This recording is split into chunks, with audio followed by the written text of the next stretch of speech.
time ago, when the Earth came into existence, the mana that made up the world was too ponderous to hold its shape, and merely swirled in a muddy mass of chaos.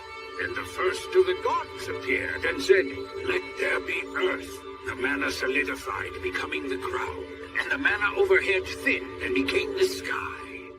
Yeah, but Gus, I only asked you how words are related to magic. Just be quiet and listen to me. I'm not even getting paid to teach all this, you know.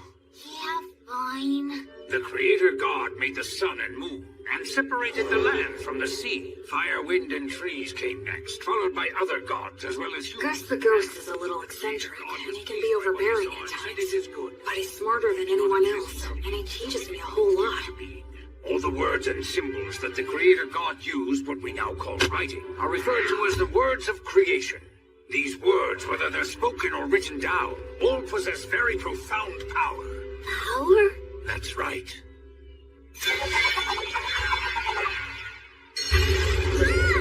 If you write the word Ignis, it defines the existence of fire, and then if you speak the word Erasmus, that is, the word which means erasure, the fire will be extinguished. And that's what magic is. The power of words. Magic.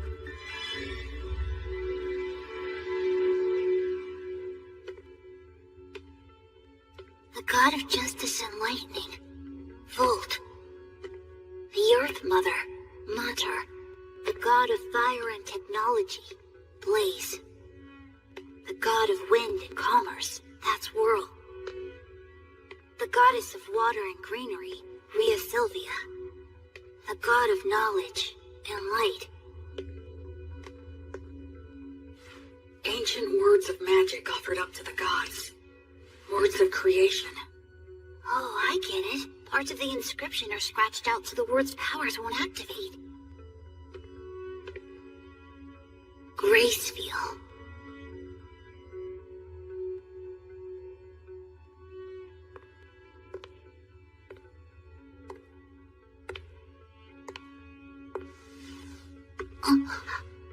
Are you curious about him? Yeah, well, sort of. That's Gracefield, the god of light who governs the cycle of death and rebirth. He's the child of the lightning god Volt and the Earth Mother Mater. You worship the Earth Mother Mater, don't you? Yes, you've got it right.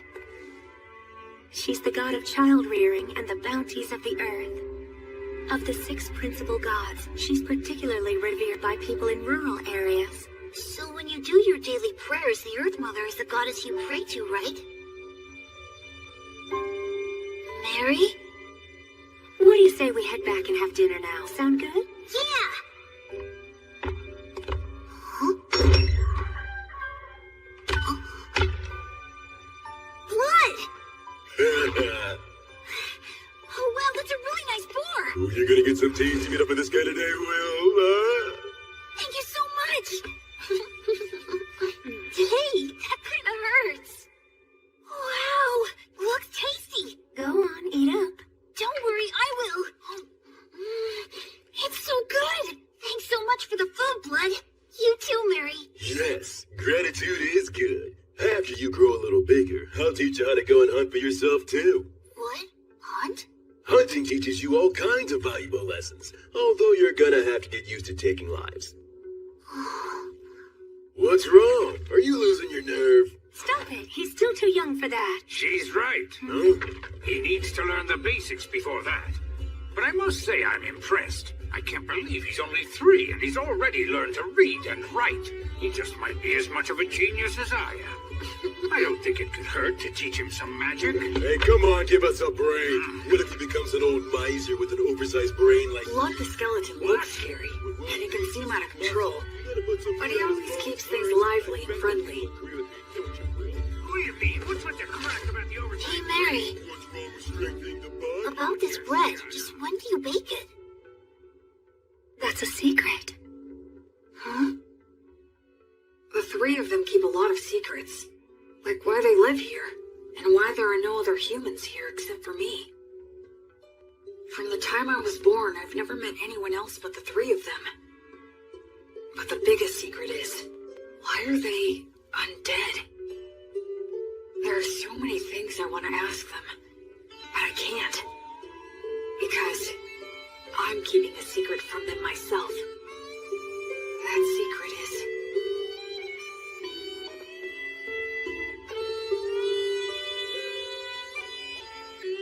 Thanks for dinner. that I'm a human who still has memories of my previous life. My memories are vague and murky, and I can't get them into sharp focus. A ceiling? It's a monster!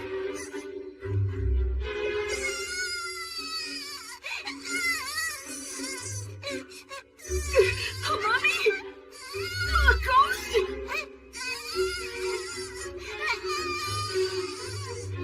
They're gonna kill me!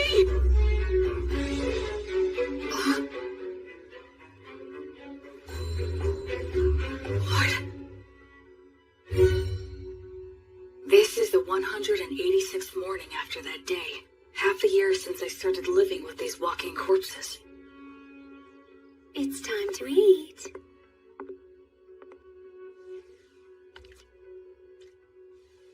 What a good boy you are, Will. Oh, are you feeling full already? I can't speak it very well, but I can generally understand the language that they speak now. Shall we go take a little walk outside today? Outside? I've never been outside before. She smells like incense. I wonder what it's like outside the temple.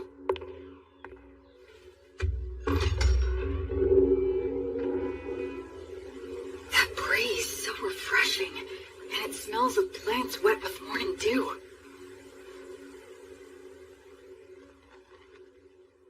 Isn't it beautiful out here, Will? It really is beautiful.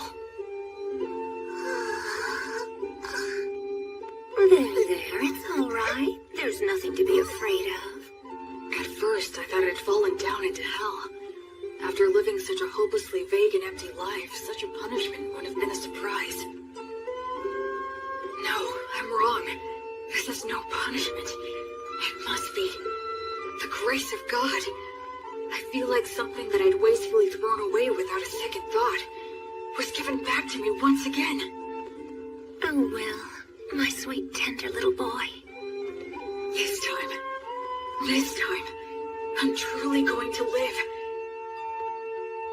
I'm going to live in this world.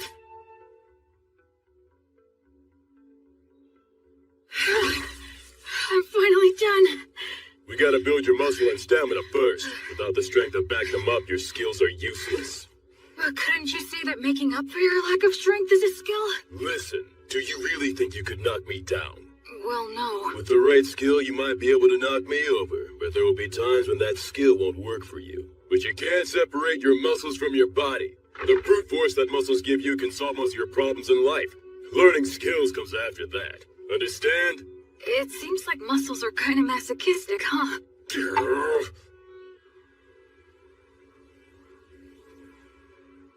Flammo Ignis! You're assholes! Fool, your pronunciation's imprecise. Given your talent, you really need to learn to control your accuracy, or you'll kill yourself. That's scary. Well, magic can be a scary thing. Do you have any idea of the reason why words possess so much power? I guess it's for the same reason we think a chair is a chair, right? Indeed. After all, when we see a wooden stool that has 4 legs, no matter what color it might be or whatever kind of wood that it's made of, we don't even think of calling it something like 4 sticks in a round slab, and we wouldn't call it a table. We just instinctively categorize it under the chair label. So in short, what that means is that words are what define and differentiate the way things are. Of course, I'm just repeating what someone told me. You know, Will, it seems you might actually be a genius after all. But isn't there anything I can do to get more consistent results? Afraid not. That's just what words are all about. There are always fluctuations in speech. No one is able to say a word in exactly the same way twice. The only answer is to let your instincts determine the ideal level. Instincts? But... You should start off by learning how to use your minor magic more skillfully and accurately. But hopefully you'll do your best to get by without even using that. Without using magic? How's that possible? I'm talking about money. That again? Man, how can a ghost worship money as much as you do. Oh, come now. You don't know what you're talking about. Money is extremely important. Money is what makes the entire world go round. With money, you can solve anything without magic. By tools, hired help, and the ability to make a profit is just as important as magic. Why, oh why, must I have hands that are incapable of holding silver and gold any longer? It isn't fair. I want to fill money and count gold coins with my own hands. Curses! You're not normal. Creatures such as these are beasts. Demon beasts are a particular type that are extremely aggressive. Wow, that's... Old Gus has taught you about the myths, hasn't he? The minions of the god of despotism and tyranny, specters and phantoms, and the demons of the god of dimensions who lurks in hell. And the god Stagnate, who commands the undead. People such as the three of us. We used to be human once too. Really? Is that true? Yes. When we all died, we clung to strong emotions that led us to a pact with the god of the undead. So we're considered traitors to the virtuous gods. Mary. I'm sorry for talking about this. It must seem very strange to you. Hey, Mary, tell me something. Do you think I should get stronger? Well, it would certainly put me more at ease if you did.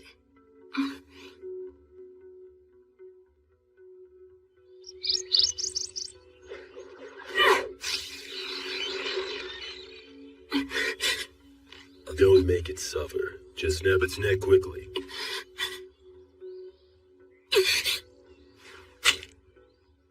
Can't get used to it, huh? I don't like killing.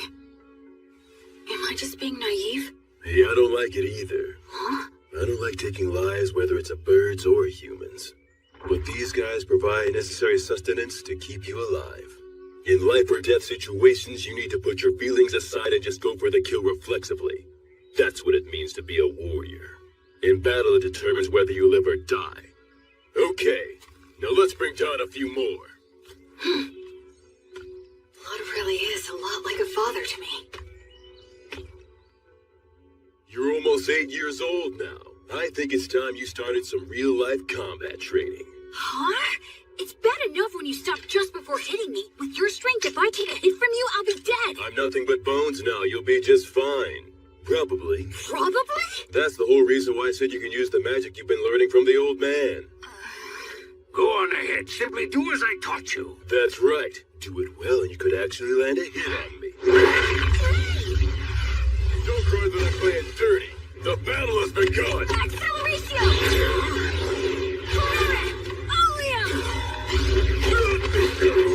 Catarrhea radio! Not too shabby. Move, you fool! Distance yourself!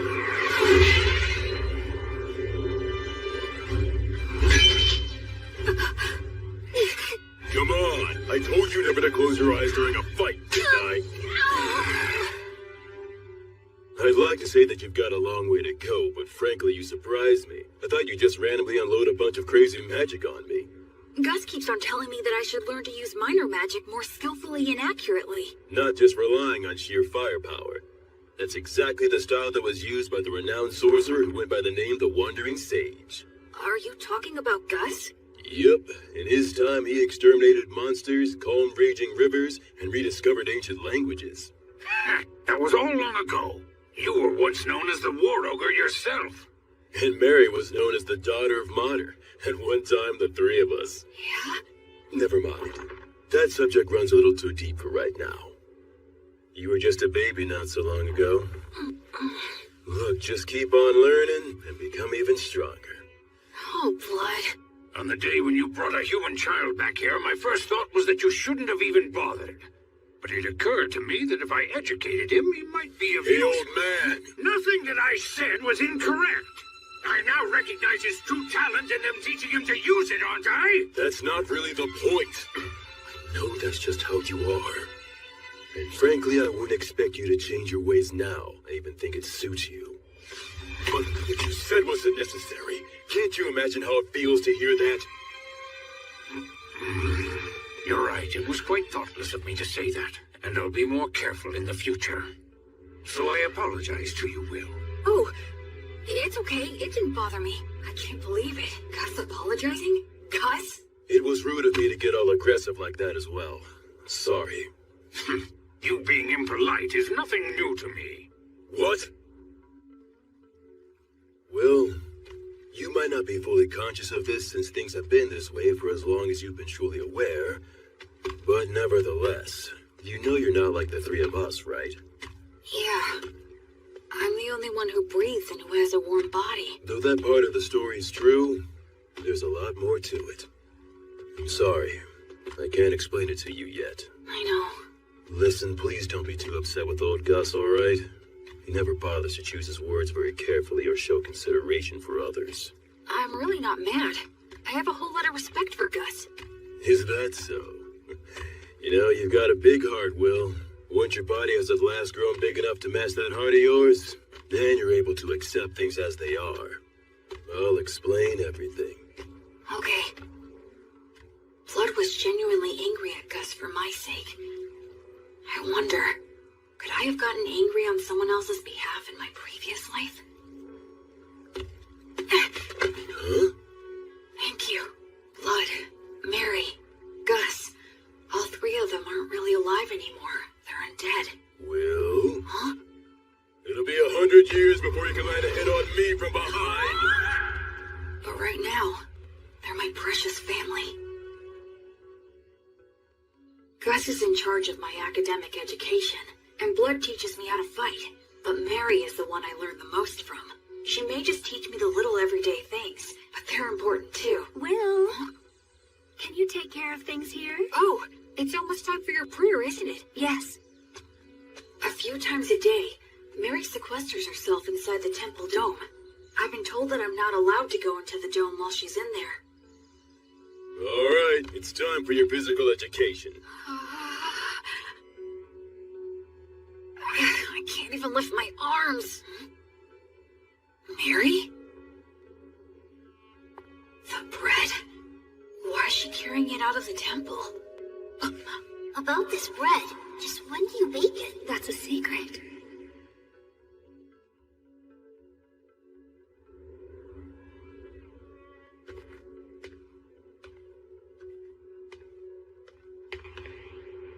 I'm sorry, everyone, but I just have to know. No,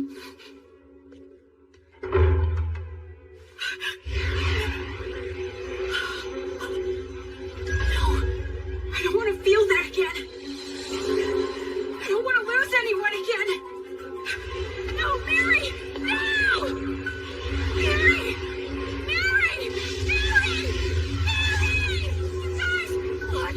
Guys! Come in here, quick! Help Mary! Help her!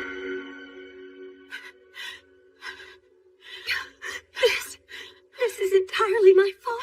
I kept it a secret from him, and I'm sorry. I was careless. All those times we told him to be careful. Will his arms heal? Thankfully, his fingers didn't adhere to each other. But scarring is likely to be unavoidable. Mary... Will, I'm so sorry. It's my...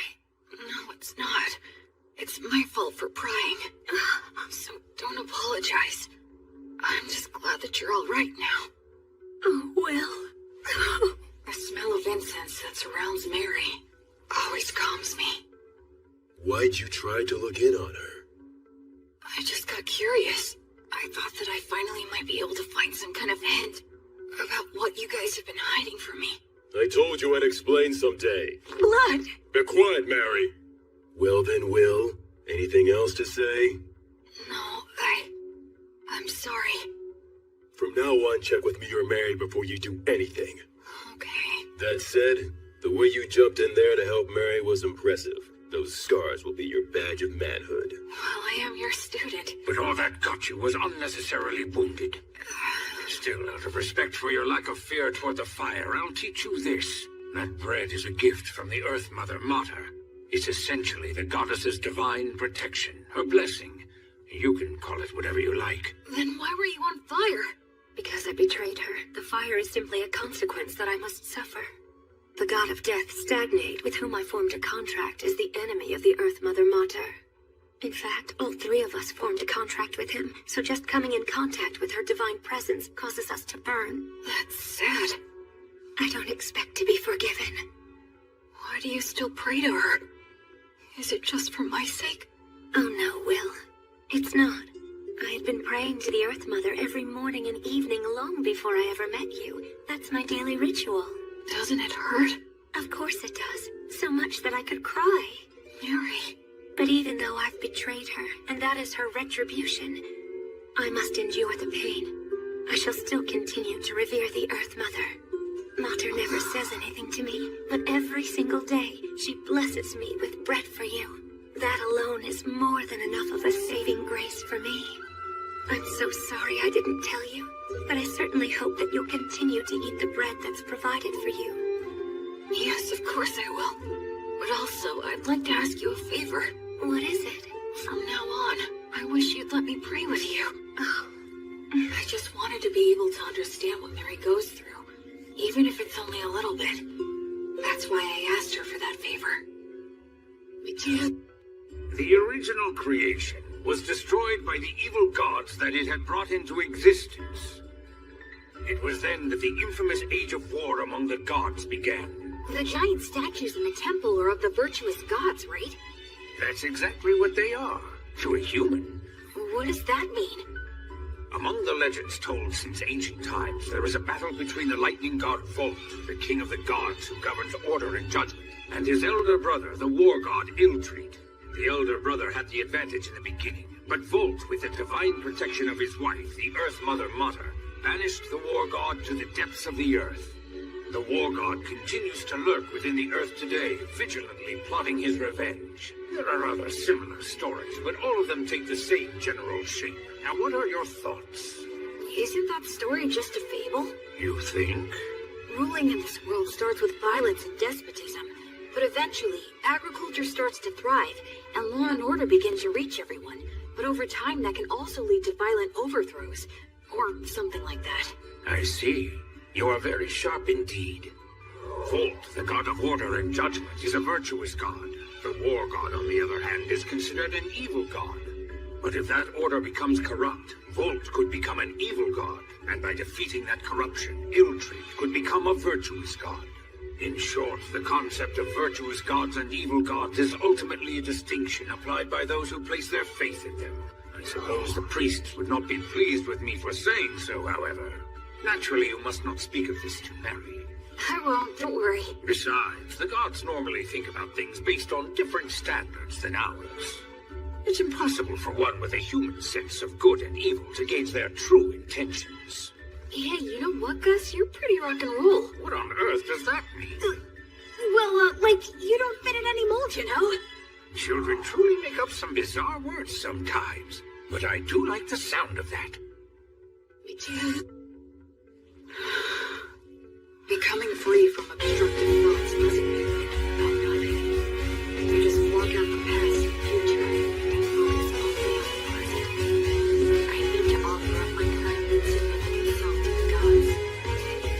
And then dive in deep, as far as I can.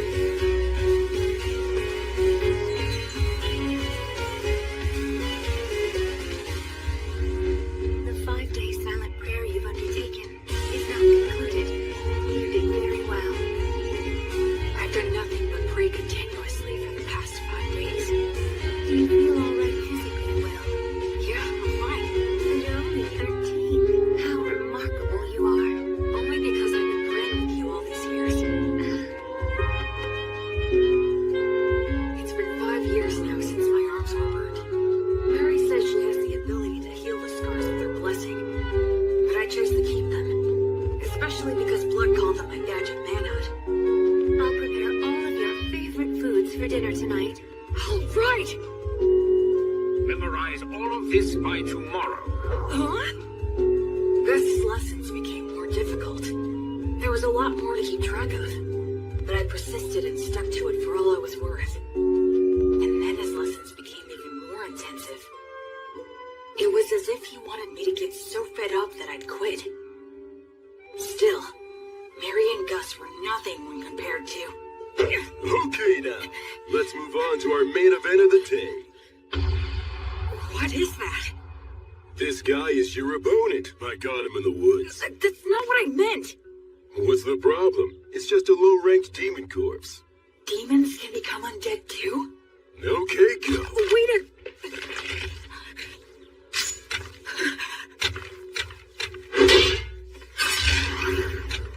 I got him! Look, Blood, I beat him!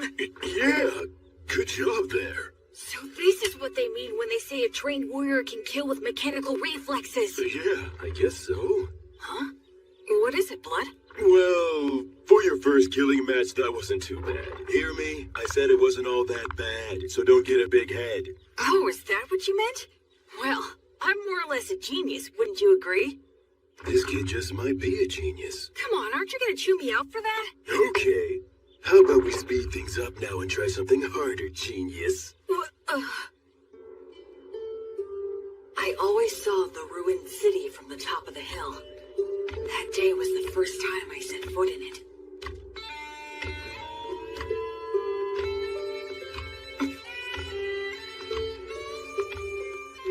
I didn't know there were passages like this underground.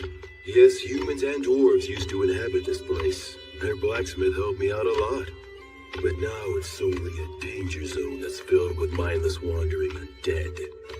That's why we never allowed you to enter here before. This spot should be good. You've got your stuff with you, right? Yeah. The shield, sword, jerky, bread, and water skin. Those things will be everything to you. Okay?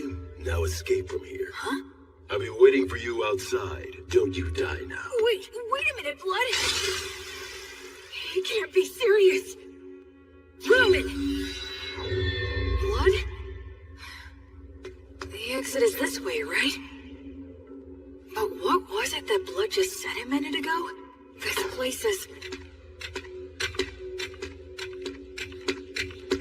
Of course.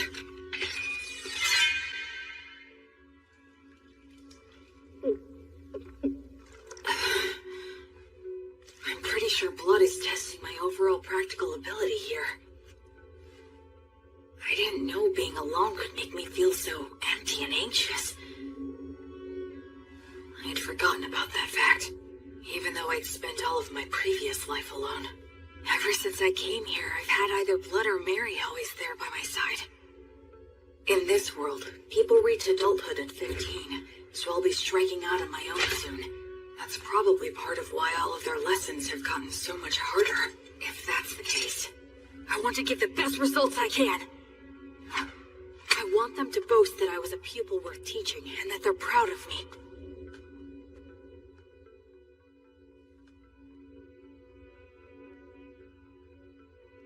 That's probably an undead Froskus demon wandering around. They can use the words. They're stronger than any opponent I faced. Should I stay hidden and slip past it, or go another route? Think. What would Blood do?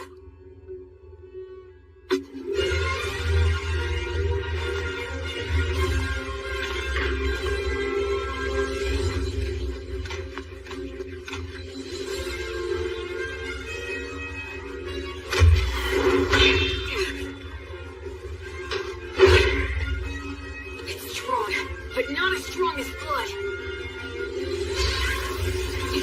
There it comes!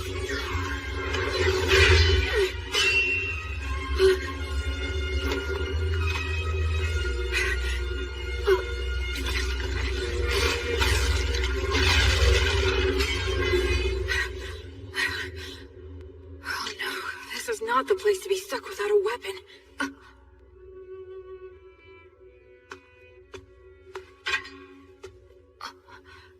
This isn't a demon weapon. A dwarven magic spear, perhaps? It's better than nothing.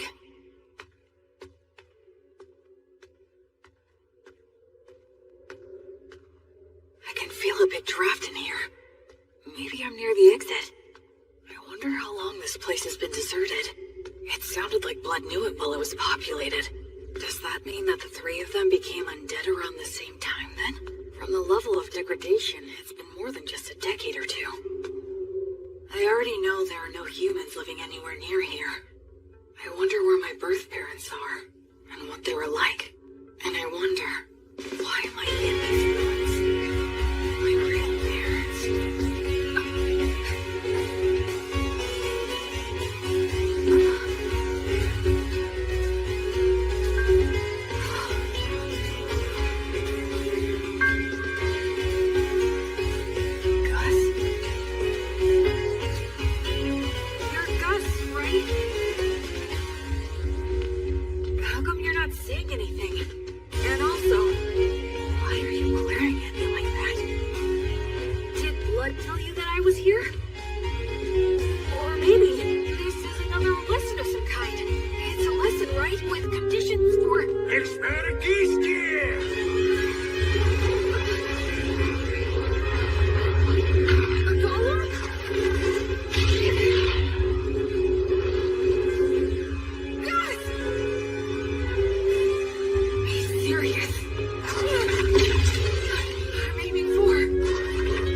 Forgive me.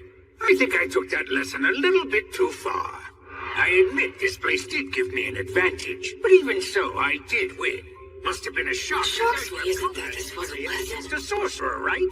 Gus. Now don't ask questions. If you manage to defeat Afroscus and take his spear, even Blood will congratulate you heartily. Oh yes, worth the double and It's that Gus is trying to pass all of this off as a lesson. Tricks like that too. So, please don't be upset, okay? Come, Will. The best thing to do in a gloomy place like this is leave. This city, the three of them, my own history. There's something more to it all.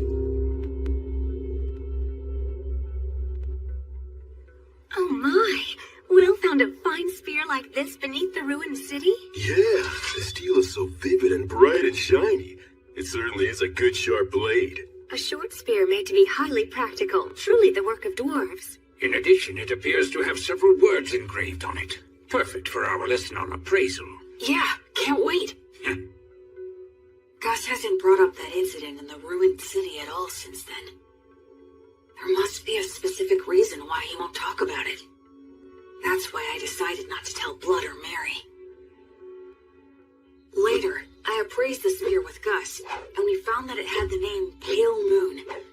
Words of creation are engraved on both the spearhead and the shaft. The spearhead can emit light magic, so it can serve as a light source or distract enemies. The shaft is imbued with magic that allows one to expand or shorten the spear at will. That should make it easy to carry. Above all, I was excited to finally have a magic weapon of my very own. After that, I returned to the city underground every now and then for Blood's lessons. I head down there with only a short sword to collect any weapons and armor that I find. It was tough at first, but I can handle it without any trouble now. Even if I encounter Vroskus or a similarly strong enemy, I don't struggle anymore. Huh? So is this all there is? You have acquired more than enough knowledge right now. I have something new that I would like to teach you. I'm learning something else? You will enter the city underground and collect coins. I am going to teach you something very important. Is this enough? Indeed, it will do. You're finally gonna do that again, old man? Gus? Yes? Isn't this what they call gambling? That's a vulgar description. Think of it as a game of intellect. But it's gambling! Come on, I was all excited when you said you'd teach me something important. Now, there's no need to get angry. Besides, games such as these should not be underestimated. They are most often used in duels between sorcerers. Do I really have to place a bet, though? Where's the fun in it if you don't bet? Oh, I get it. You're scared to play, aren't you? Huh? Oh yes, you should flee at once. You very well should be scared to compete against the one who is hailed as the Wandering Sage. How dare you! 2 6s! Alright, I'm the winner! Dear, your competitive intuition never fails to astound. Okay, one more time. This time I've got it! What in the world are you two doing, teaching that to Will? Mary, there's a reason for It was really only Gus! All 3 of you will go and sit down right over there. Mary's lecture was painfully long and downright scathing, but I learned something very important that day. It's not a good idea to get hooked on gambling. Listen, Will. I have been observing the heavens for the past several years to pass the time, so I know when the winter solstice is. That will be the day you turn 15, and your coming-of-age ritual. I believe that shortly before your coming-of-age ritual, Blood will challenge you to a one-on-one sword fight, an earnest and passionate duel.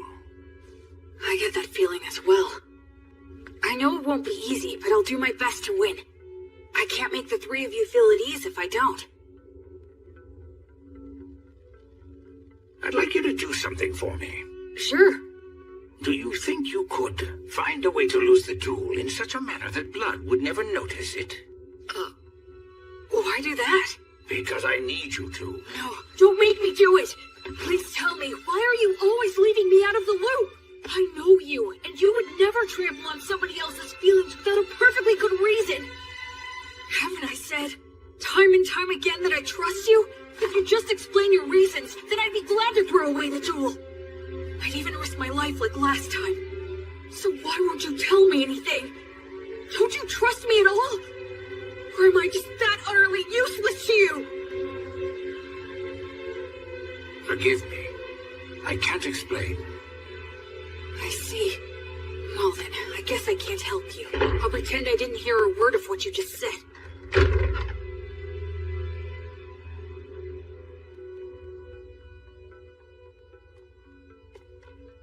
In your coming-of-age ritual, you will need to swear an oath to one of the gods and decide which one will be your guardian deity. Well? Is something wrong? No, nothing. Anyway, which of the gods do you recommend? The one that is the most widely followed is the god of justice and order, the lightning god, Volt. But you worship the Earth Mother Mater. Blood worships Blaze, the god of fire and smithing. And Gus worships the wind god Whirl, right?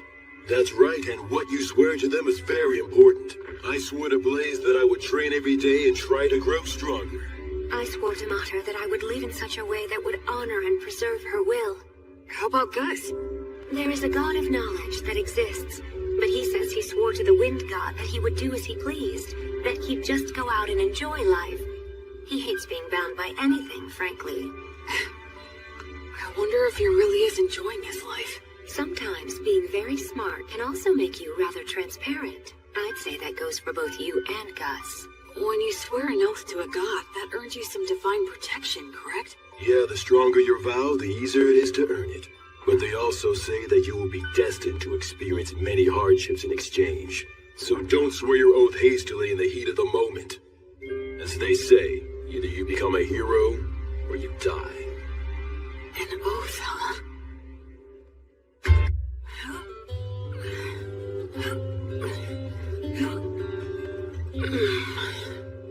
Okay, that's enough. You've gotten a lot stronger.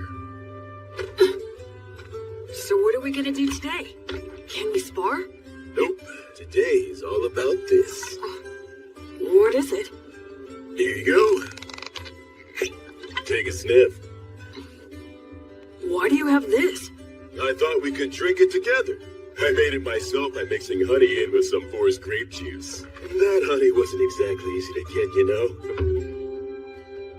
Is there something wrong? No, just come winter solstice, you'll be an adult. And a man's gotta get used to this stuff. But won't Mary be mad about this? Not if we keep it a secret. In fact, it'll only be between us men. Okay, let's drink. All right, here you go. Cheers. Whoa, nice! That's delicious! Even better, I get to drink it with you. Yeah, it's good. Okay, let's test your courage. Test my courage? We're gonna take a little peek at Mary while she's changing. Won't we get in trouble? Say what? Come on, follow me. The hallway's spinning. Hey, you okay? I'm fine, I'm fine.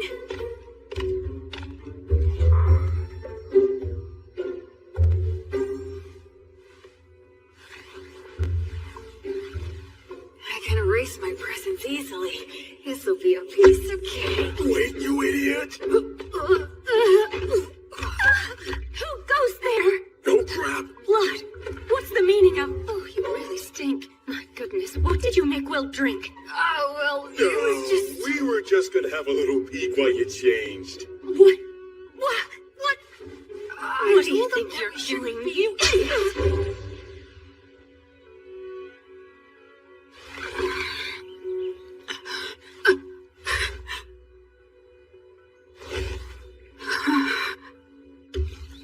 My voice had been changing, so I knew I was due for my first wet dream. I'm sure it was caused by Mary changing. Mary changing. What are you watching there, Will? Is that what I think it is? Laughing! I really gotta be careful not to drink too much. Today's the day of my battle with blood. Once this is over, I'll probably be leaving this jungle by spring. Do you think you could find a way to lose the jewel in such a manner that blood would never notice it? Okay. Will. Come on, I'll help you get changed. As of tomorrow, you'll be an adult. So, have you decided which god you're going to swear your oath to yet? Yeah. I've got an idea. Oh, well, that's good.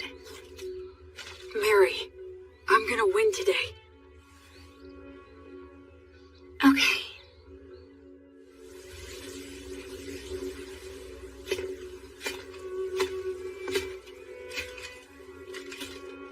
Where's Gus? Hiya, Will. Ready to do this?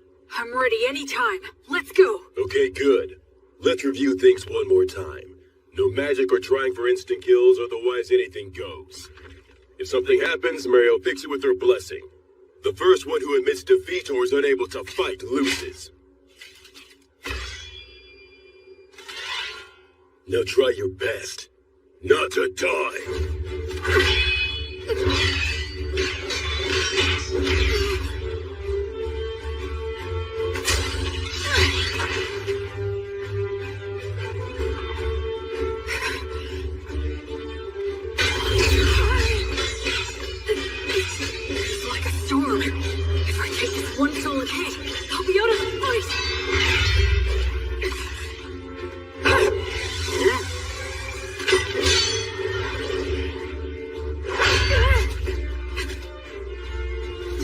Thought you could get in close, didn't you?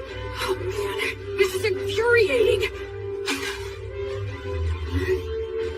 It's a challenge to avoid when blood strikes perfectly. But if I receive one with just my sword, it'll shatter along with me. So how do I survive his strike and get into the gap between us? There's only one answer. Here it comes!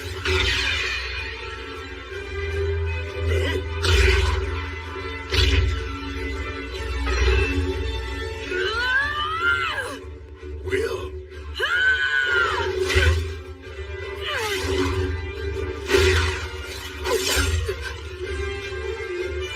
He's holding my sword between his ribs. That's actually pretty good.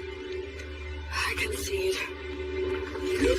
And having no muscles really is a disadvantage. Blood, stop it! Don't you dare give me that. You promised that you wouldn't use that trick again. Not sure what you're talking about. The one where you use your ribs to trap an opponent's weapon? Yeah, but I don't have any organs or anything now, so... What? He did that when he was alive? Absolutely he did. Can you believe such a crazy thing? Well, my opponent at the time was really quick, and he was about to stab you, so I just... You didn't just anything. I can't believe he survived. If it hadn't been for my blessing, he wouldn't have stood a chance. Look, I only did it because I trusted that your prayer would work. I was genuinely concerned about you. I thought you had died right then and there. Didn't I ask you never to do that But again? I know what this is. This is one of those things a dog wouldn't butt in on. Will, even if you couldn't beat me, what you've accomplished is still remarkable. Even if you couldn't beat me. You didn't have to point it out twice. I'll make sure you'll lose next time. Now that's the spirit, little Will. Hey, yo! Don't get carried away. The two of you need to take this much more seriously. If I had a killer slash, or a secret technique, I would have taught it to you hands down. But you don't? Nope, I don't. It's okay that the way I fight and the way you fight aren't the same. My initial goal was never to raise you into an imitation of me. So it's only natural that the moves I rely on won't be the same for you. It's the basics that count. Make sure you can use all the things you've learned in any situation. Both Mary and I have already taught you everything that's important. Okay. Okay, Dad. Okay, Mom. You called me Dad, huh? Yeah, I guess that's pretty much what we are. It's true. I can't teach you any secret techniques, but to mark your new independence, I'd like to give you this. It's the most powerful of all the demon blades that I own. What? But I didn't even win, so... I told you it's to mark your new independence. Go on, Will, try it out.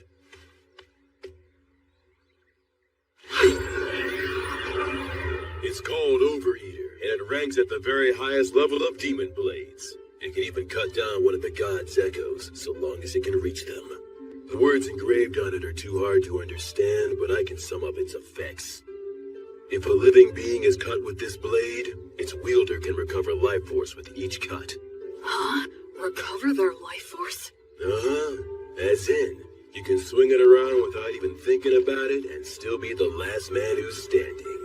You're a smart kid, so I'm sure you understand this. But don't overuse it. It makes its wielder feel a whole lot stronger than they actually are, but it's not the type of demon blade that benefits one's spirit. The more you use it, the more you need it until you are so weak there's nothing left. And the life and death cycle starts again. That's part of what makes it a demon blade. Anyway, I've said a lot, but I'm sure you'll be fine. Both seem to have faith that I can maintain the ability to use this sword properly. But am I really someone who is worthy of their faith? Well, if I'm gonna give you a demon blade, I guess I gotta tell you about its history, too. And of course, I'll tell you what you've wanted to know all along. What? He's talking about what I've wondered all these years. You are a grown-up now, after all. I promised I'd tell you once you grew up. Your mind and body have become plenty big enough by now. Listen up. It's the tale of the king among demon kings who tried to conquer this continent. He's the one known as the High King of the Eternals. It's also the tale of the defeat and death of many heroes, including our own. It's the tale that explains the reason that you grew up here. The undying blade fiend, the king among kings, the purest evil, the inexhaustible darkness, the rider of war storms, all names for the High King of the Eternals. Approximately 200 years ago, all of the demon kings led a great uprising. An army of countless demons invaded our precious continent of Southmark. All the continents were crawling with demon kings, generals. They were the kinds of demons you really don't want to see showing up anywhere. Demons were here? And these swarms of demons offered up massive amounts of flesh and blood during a number of great rituals to their deity, the God of Dimensions. In response, the minions of the God of Tyranny ill-treat, and those of the God of the Undead stagnate, also became active all over the world. The virtuous gods expended a great deal of strength in a series of battles, intense enough to change the entire map. I know that you learned geography from Gus, but don't think it's the same now as it was then. Because of that, even we don't know much about how the other continents were back then. But what we know for certain is that the High King went on a rampage in Southmark. The High King sure has a lot of scary nicknames. Frankly, they don't even come close to the truth. His abilities were absolutely insane. He could turn any blood he shed into soldiers, and any flesh cut from his body into commandos, in unlimited amounts. In other words, he made demons from his own flesh and blood. That's some serious hacks. What does that mean? It means he's a cheater. Blades are the only thing that could harm him. Using arrows and magic wouldn't even leave a mark. His weapon of choice was Overeater. He was a madman who roared with laughter, creating armies by cutting down enemies and getting cut himself. Eventually, he came to be called the High King, meaning the king of all kings. This city was once a vital hub for lake transportation, but it only held out for a matter of days before it fell. The High King made his home in the city and mass-produced demons who took advantage of the water routes to attack all the surrounding settlements. Nobody could kill the High King. The destruction of the continent of Southmark was assured, and just when everyone had begun to believe that, Gus came. Augustus, the wandering sage, suggested that now was the time to strike down the High King. Why would Gus say that now was the time? Was it even possible to kill the High King? An army of demons, a demon blade, the city underground, Blood's combat techniques, Mary's blessing, Gus' tactics. Gus was... I get it. You understand? Really? You do? Yeah, I think so. Gus was hoping to pinpoint the enemy's location, then invade via the underground with a few elite soldiers and steal his demon blade in battle. It was most likely the only way, since the High King couldn't be killed. The premise was probably that he could heal using the demon blade. However, the demon blade is a weapon that can be stolen, so stealing it would change everything. To do it, Gus would use great magic to wipe out all of his minions and face him one-on-one. As long as Mary kept them both healed with her blessing, no new demons would appear. From there, Blood would do what it took to steal the demon blade. This was certain to be successful. How can you be so sure? Because the proof is that you own the demon blade. And that's how the High King died, I guess. After that, then... Not exactly, Will. It's clear you really are a genius, but you came to the wrong conclusion. You see, I, didn't quite succeed in killing him. Wait a minute. You didn't kill him? That's right. Gus made use of every factor visible to him to draw in any possibility of killing the High King. The thing is, the factors he could see were incomplete. The High King revealed his true nature, taking on the appearance of a hideous, grotesque warrior. And then... well... He was a better swordsman than I was. I couldn't touch him. I fought opponents bigger than me many times before, but he was the first one where nothing I did could reach. Even you were no match for him? Yes, even my buddies who formed a wall outside after entrusting everything to me were crushed one by one. Thankfully, I had the support of Gus's magic and Mary's blessing, and the High King was wounded. Despite all that, I'm pretty sure he made it one level higher, enough to become something I couldn't kill so long as I lived. To this day, I still wonder what I was lacking. But it's too late now. You know why, don't you? The undead can no longer grow. My sword skills can't improve any further.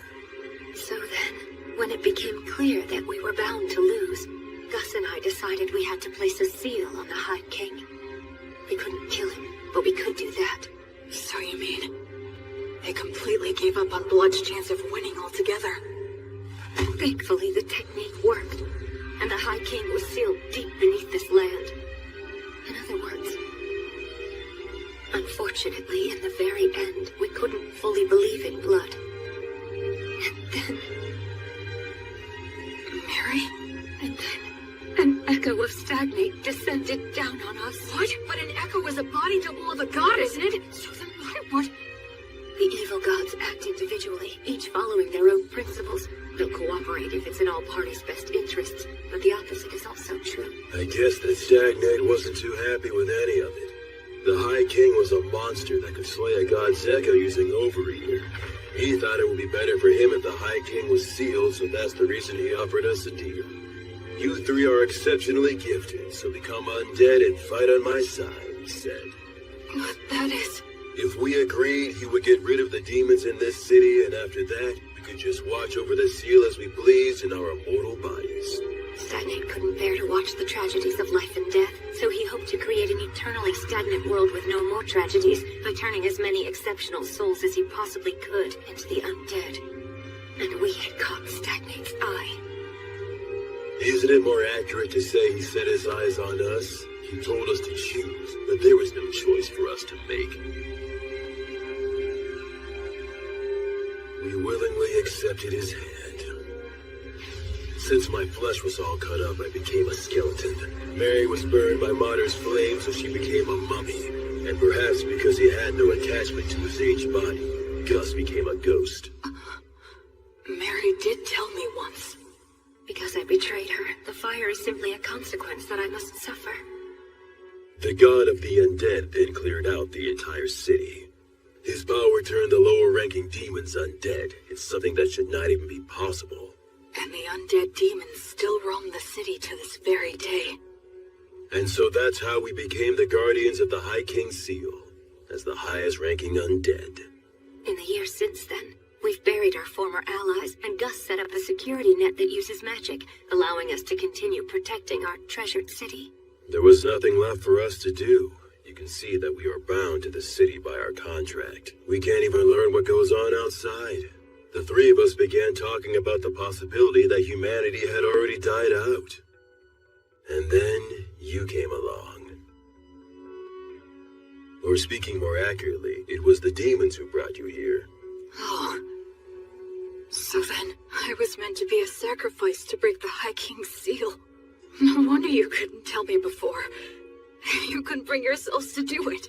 Yes, as crude as he is, even Blood was careful about that. I can't believe you just called me crude. After the demons were defeated, we argued with Gus a little bit over what we should do with you. Argued? Gus made it known he was against it, but Blood and I decided to go ahead and raise you anyway. That's why Gus said that.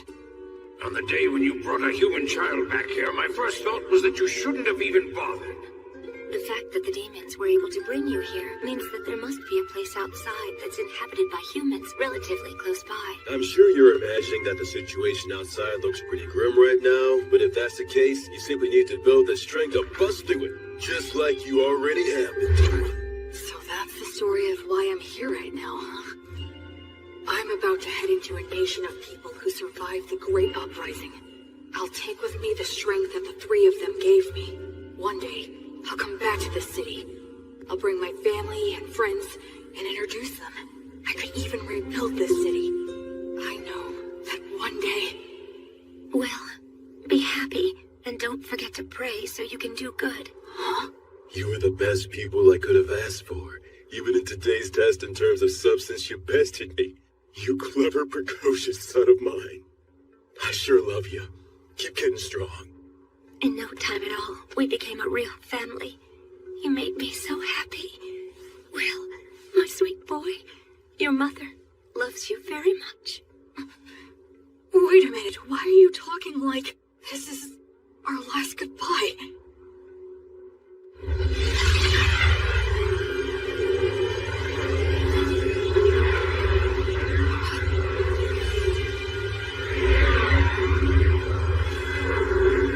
As you said your farewells, hero,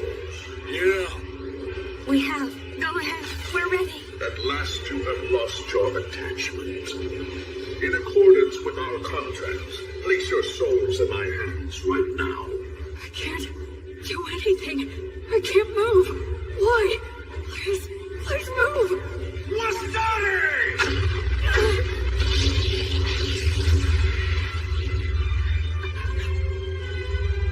Oh yes, there was a magic user left among you. Will, take Blood and Mary and get out of here. Don't you worry. I am determined to stop him. Ligatur nodus obligatio! That's a huge amount of mana. You know all, Sage, and still you cannot resist. Conciliat Significator! You retaliated so fast. Forstare! Aligatur daeco! Pulsat fine! A triple cast? That's the ultimate magic. Normally cast by several people together. And reduce all to nothing. Aupernum tabernas! Regumque tures! Damnatio memoriae!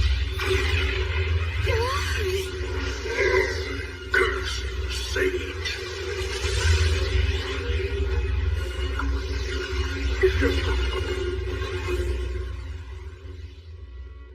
Quaere, ambulare alle vita, noli fugito.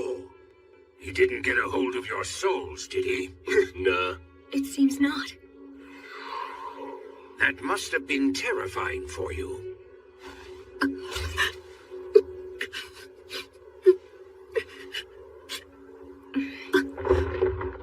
Sorry about that. It turned out exactly the way you were thinking it would. I was hoping that we could hold out until Will was ready to leave. Yes, but the two of you made your decision. Now, I'm not so unreasonable that I would demean the intentions behind your choice. I'm just happy that it all worked out in the end, so...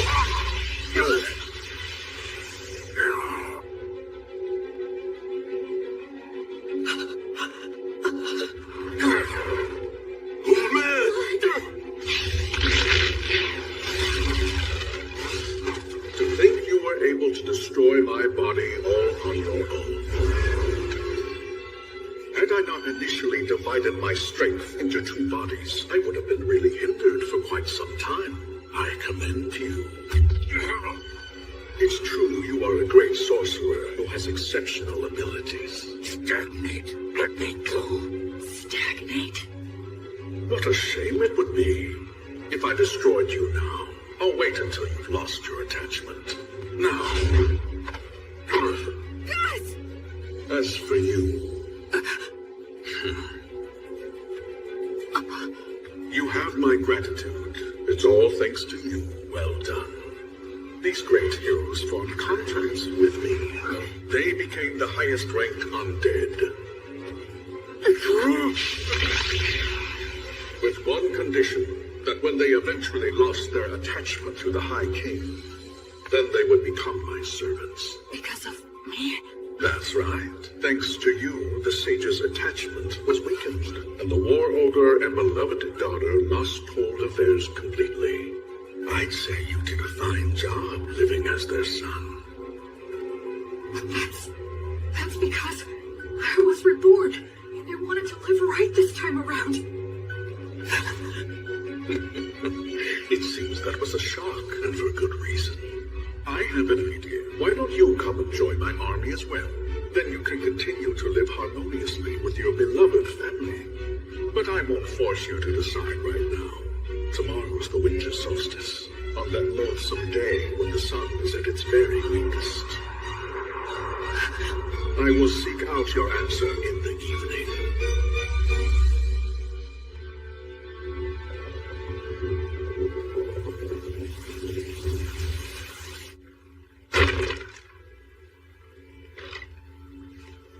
It was me. I took Blood and Mary's attachment away from them.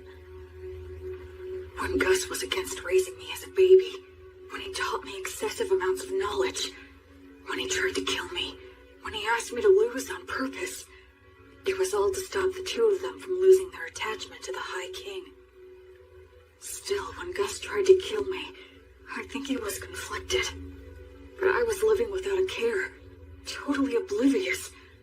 I just sat comfortably on Gus's mental anguish and plotted Mary's self-sacrifice.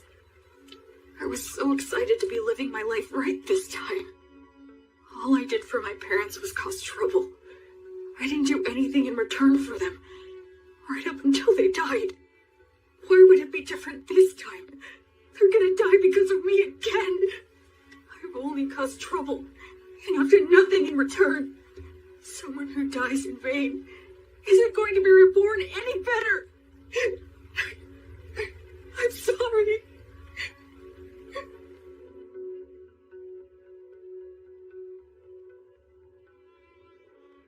Hey! Damn, your face is a wreck, boy. My goodness, it is.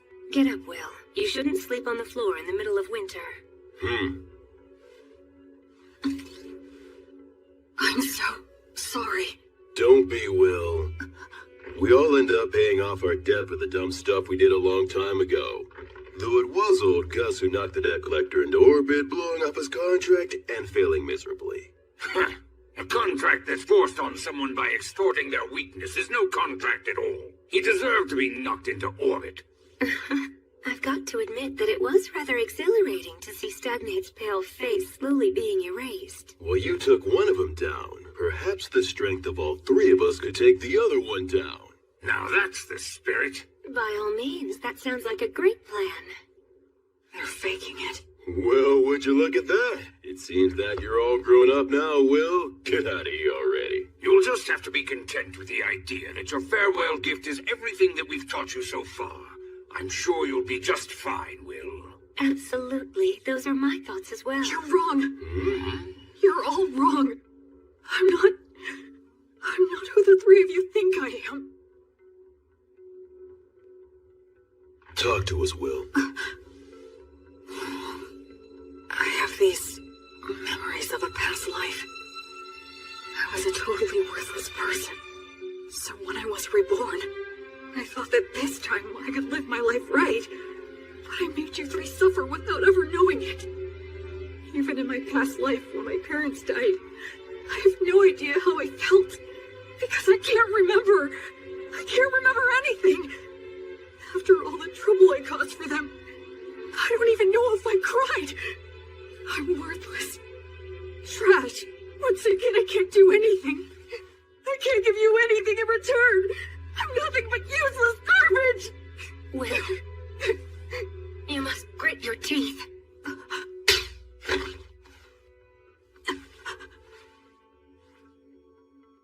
Mary. Speaking as your mother, I will not allow you to go on hurting yourself anymore. You say that you're garbage. You've always been very serious and one of the most earnest people I know. So what about your past life? For goodness sake, why are you so shaken up? Just because Stagnate upset you a little? You're feeling all of this anguish because the memories of your past life are murky and vague? You're crying so much right now just for our sake? Why would someone in your situation not cry? Will, stand up. Stand up. William! Straighten up now. Stop kicking yourself. What's your response? Yes, ma'am. You get chewed out because you're being all mopey. It looks like the little whiner has just disappeared. I'm fine. I'm perfectly fine now. Mary was here to protect me. So, I have a favor to ask. Please allow me to protect all of you. Virtuous gods, I will soon go and fight an evil god for the sake of my beloved mother, father, and grandfather. If you would see fit to observe my efforts, please grant me a bit of your protection.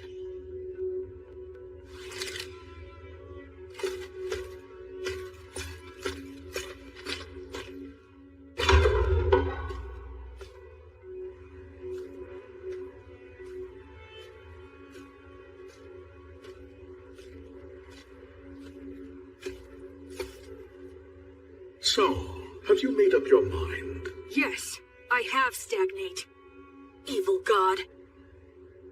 I don't plan on giving you a single thing. surely a god such as yourself would never dream of running away from a human child, isn't that right? You have thought this through quite well. Let me guess, you're hoping to restrict my actions by getting me to focus my consciousness on you alone, yes? He figured me out. I'll play along. Okay. But please realize you're challenging a god. You must first show me you are worthy of such a challenge.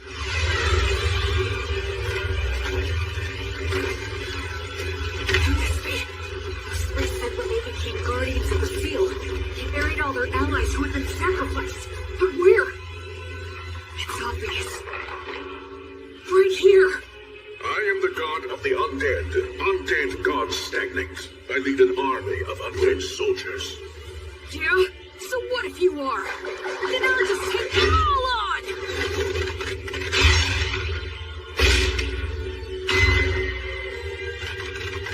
Connery! Uranium!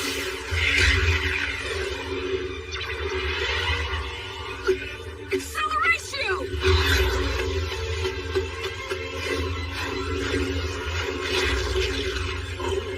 He is somehow pulling this off against 100 heroes.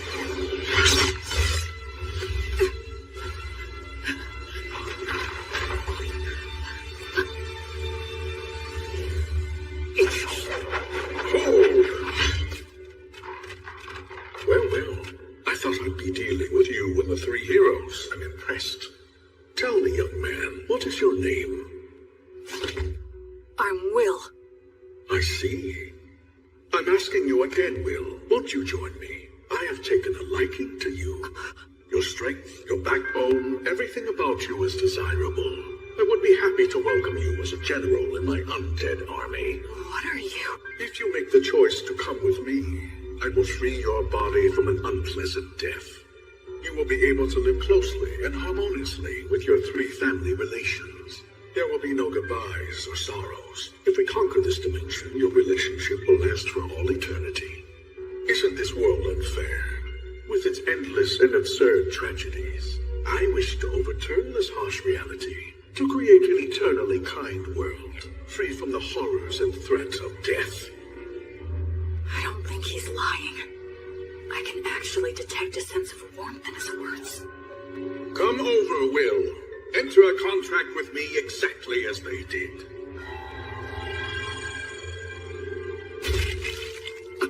Now, drink my blood. By doing so, you can bid farewell to death.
Did I die or something?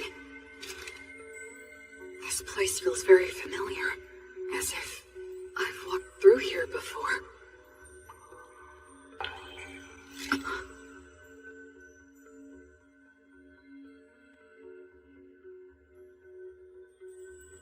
It has been a long time, Goddess of Light.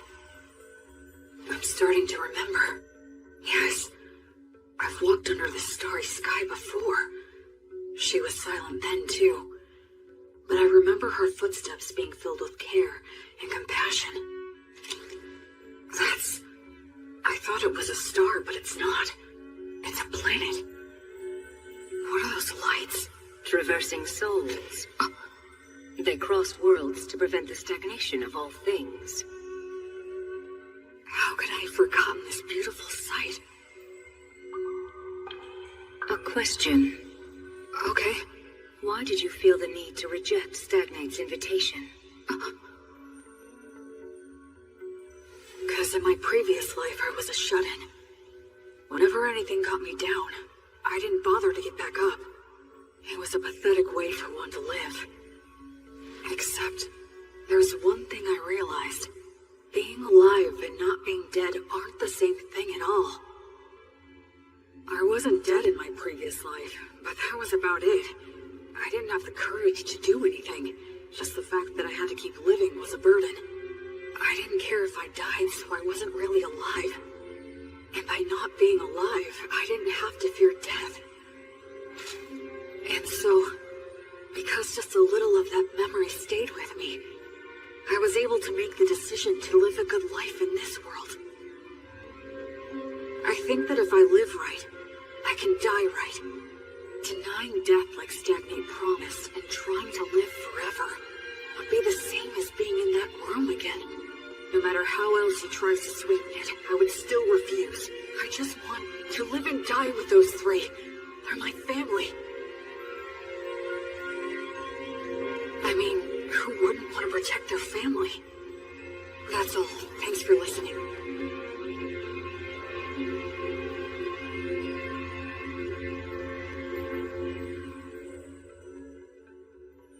You are William, child of blood and Mary, a soul who has crossed worlds. Yes. You now fully understand the gravity of life. Yes. And you are still prepared to accept death.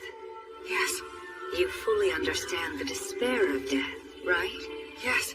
And you still love all of the lives that will one day burn out. Yes. I finally realized the meaning of it all.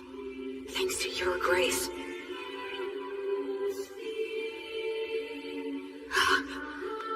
Thank you so much. Gracefield. I have heard your sincere wish. William, so long as you do not forget your resolve, you've got what it takes. Wake now. Make your oath and we shall walk together until your life ends and I come to guide you once again. I shall be your guardian deity.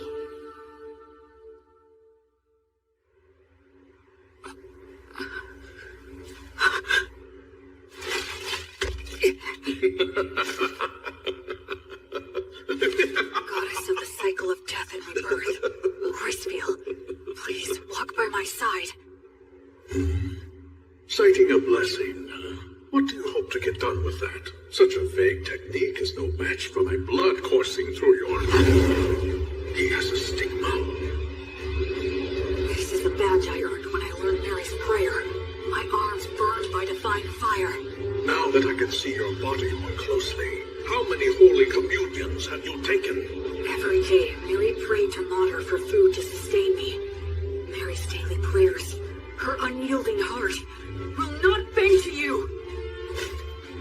And I swear to you, my God. Yeah, the stronger your vow, the easier it is to earn it. But they also say that you will be destined to experience many hardships in exchange. I will offer up my life to you. I will be like your sword to banish evil, and like your hands to save the suffering. I swear it on the flame of Gracefield. You earned the protection of Gracefield. What a shame. A crying shame. I had so hoped that you would be joining my ranks. But since you have been taken in by her, I have no choice. God of the undead Stagnate, I will defeat you and fulfill my oath! Unseasoned hero, die with your resolve on death. Kill him! It's okay. I know exactly what I need to do.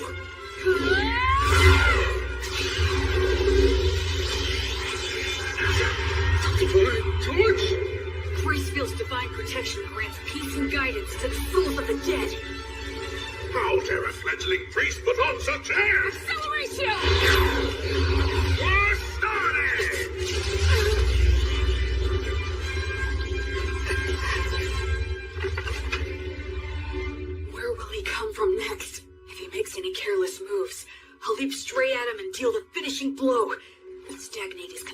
by the desire to kill me.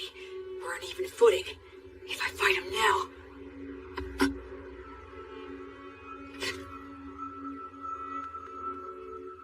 Was that some kind of warning? What about? What if it's possible he's not consumed with me at all? No, the temple! Acceleratio! It was all a bluff. He was pretending to be consumed by rage, and then threw up a cloud of dust. It's blooded Mary that he's really after. Mary, blood!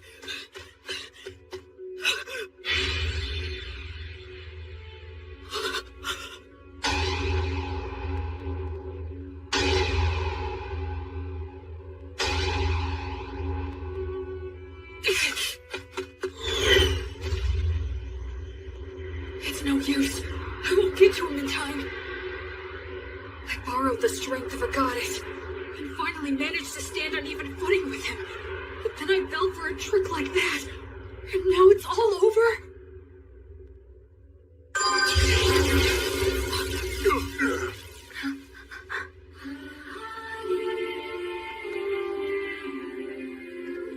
I don't remember seeing her before, but I guess...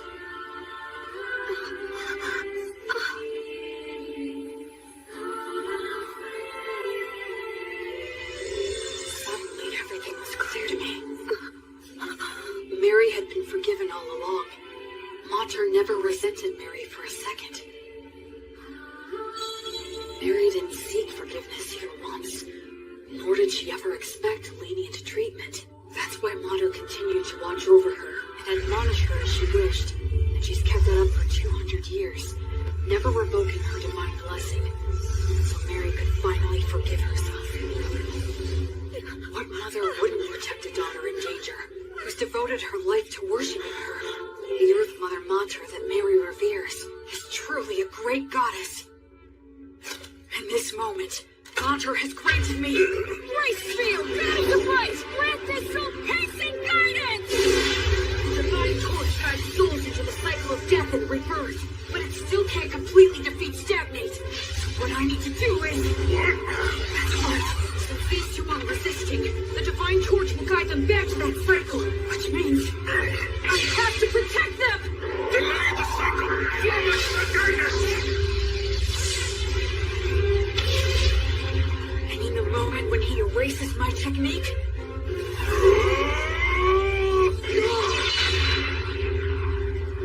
Acceleratio!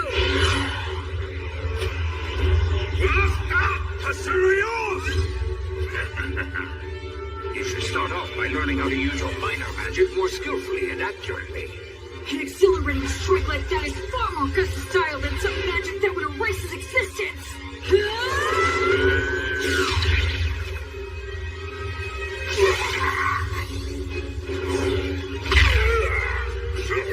Curse you! Curse you! You child of blood and Mary, disciple of Grace Beetle! I will make you happy! Until you surrender to me, your knights will bring you to rest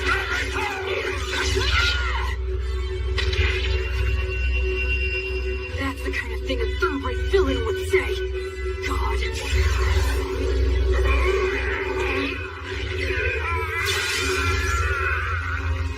I swear on the light that is Gracefield, that I will never become like you. I will live right and die right.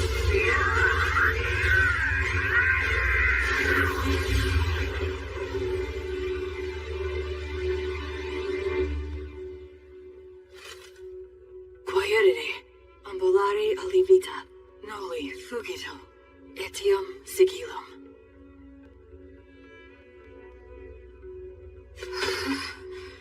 I was way too close. This overeater blade that Blood gave me, then Gus mightily defeating the double of the Echo, as well as Mary's Earth Mother Mater buying me valuable time. All these things that the three of them have given me. The sword, the magic, and the prayer technique. And most importantly, the part that's my essential core as a person. If I'd been without any one of them, I never would have stood a chance. It's all thanks to the goddess's divine protection. And the three of them. Will, so glad. You're all right. Mary. No. You did great. Thanks, Blood. You might not share bloodlines, but you're still the child of Marian blood. It's only natural you could accomplish this. Yeah, I did it. I did it.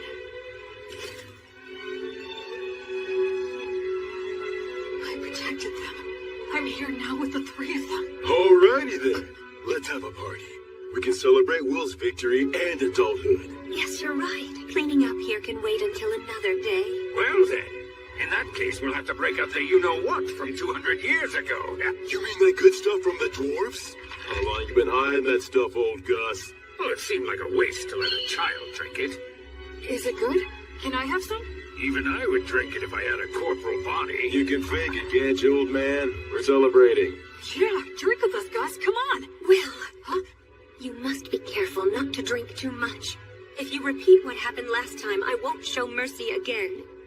Yes, ma'am. The same for you, Blood. Of course. What on earth are you doing? Anyway, this old man will go and get it. I guess we should go too. Yeah. Huh? Mary and Blood. I guess we can't after all, huh? It certainly seems that way, but that's how it goes. We lost our attachment, denied selling our souls to the god of the undead, and insisted we wanted to remain undead. We knew this could never last. Yeah, that's for sure. I wish we could be spared just one night, but I guess that ain't happening. To be honest, Graceville has been exceedingly easy on us. Under normal circumstances, we might have vanished instantly. What are you two talking about? Listen here, Will. This is the end for Mary and me. You're joking, right? We're supposed to be celebrating. Don't be mean. Oh, Will. You're a very clever boy, and I'm sure you understand. Sorry about this. We're really sorry. Can't anything be done? I'm afraid not. Even if something could be done, we mustn't do it. It's like you said, you gotta live right, and then you can die right. We got lost for a couple of centuries, but one could just call that a detour. Besides, parents should always precede their children in death. This concept is one of the fundamental laws of nature. Yeah, you're right. I guess so. But just this once, I'm gonna say something I'm not supposed to. I don't want to see the two of you die because I can't bear the thought of living without you. I want to see both of you again when I can make it back here someday. I want to duel with Blood, beat him, and have him beat me. I want to say silly things to each other. I want to do chores with Mary and hear her say that I've gotten better. I want you to meet my children and my grandchildren someday, and I want you to teach them lots of things too. It's just cruel to say that you're going away now. I don't want you to. If you two go away, I have no idea how I'm supposed to go on. Don't go. I can't. Please find a way to stay. Please somehow.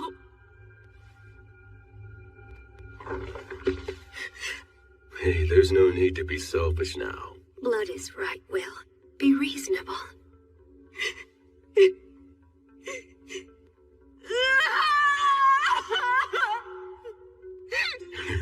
It's the first time I felt like a dad in ages. Will was always such a good boy, ever since he was a baby. Listen, Will. Even though we have to go away, humans can live just fine as long as they eat and sleep. You'll find something else to hold dear. Ultimately, you'll go on living. Once you leave here, you'll make a ton of friends. Go out and bag yourself 2 or 3 pretty girls. You'll have all kinds of fun. Blood! Don't encourage him to be disingenuous. Now, Will, you must be sincere both in love and marriage. Because you swore to the goddess of light, as well as the fact you killed a god, the path you'll walk is sure to be filled with a lot of troubles. No doubt you will experience setbacks and be a target for unjustified criticism. You may be betrayed by people you help. Your good deeds may be forgotten. You may lose all that you had gained, and you may end up with nothing but enemies. Even so, love others unconditionally. Always do good things. Do not fear loss. Forgive all sins. Build, don't destroy. Offer hope in despair. And be a source of joy for others in sad times. Most importantly, do all you can to protect the weak from any form of violence. Just like you did for us when you challenged the undead god for our sake. Okay. Oh, dear Will. My William. You'll always be our sweet child. May the divine protection of the spirits of courage and the virtuous gods be with you forever. Listen, move forward with faith in the results you'll achieve. Once a person makes up their mind, they can do anything. You might get lost in your own thoughts sometimes, but don't get so stressed that you freeze in place. I engraved the images of them and the words they said into my heart right then and there. I will never forget them. Just like the light of the goddess, I know they will always be there to light my path. Ahem. Did I get here a bit too soon?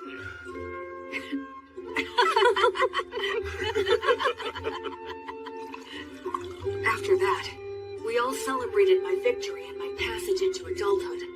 The first drink I had with all four of us together left a lasting impression. It had a strong burn and rich aroma.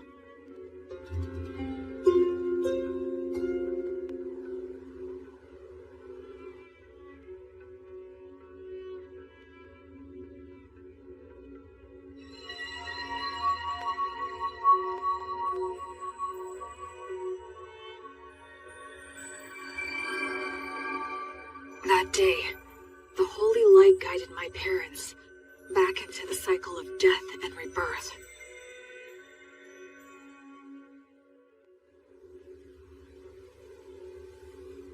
Yep, the view from right here is the very best there is.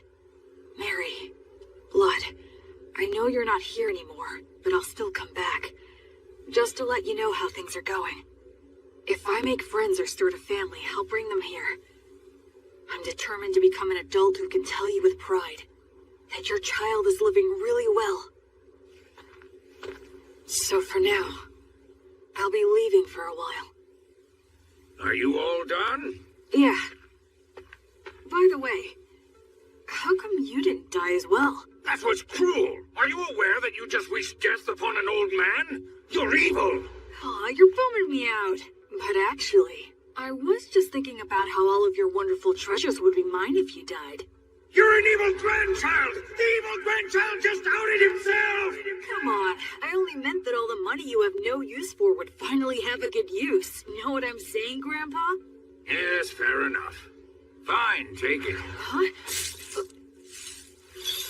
What is all this? It's all my treasure. I'll lend it to you interest-free. Make it grow, you hear? But I mean... Stagnant money that never gets spent might as well be dead. I don't like stagnant money lying around, so you had better make good use of it. Gus. So I guess this is my last gift from Gus. Not that I'll be passing on, though, for a good 10 years. Huh? Well, you know, there is still the matter of guarding the High King's seal. I made a little deal last night with your goddess. She granted me permission to continue wandering this city for at least 10 more years, until the god of the undead regains his power. What? You heard me right. It seems that I've become something like Gracefield's errand boy. But then, what about Mary and Blood? As it turns out, they decided they didn't want that. They would only become more greedy and reluctant to end it.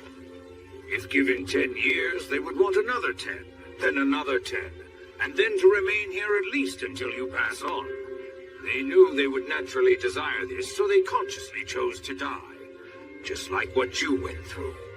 You tried to appear strong when you were really crying and screaming on the inside.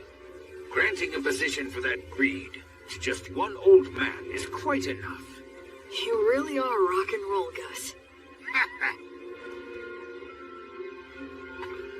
What will you do with the seal in 10 years? It'll be up to you to figure that out, if you can. You're dumping that on me?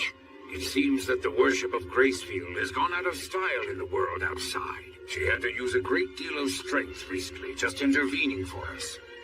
So the future of the Goddess of Light will depend on your efforts for sure. I haven't even left and I have a ton more baggage, physical and mental. One of those hardships I'm destined to suffer. In any case, you're going to need some money. Go on and take it. Yeah, it seems like I'm gonna have a lot to do, so I'll accept it gratefully.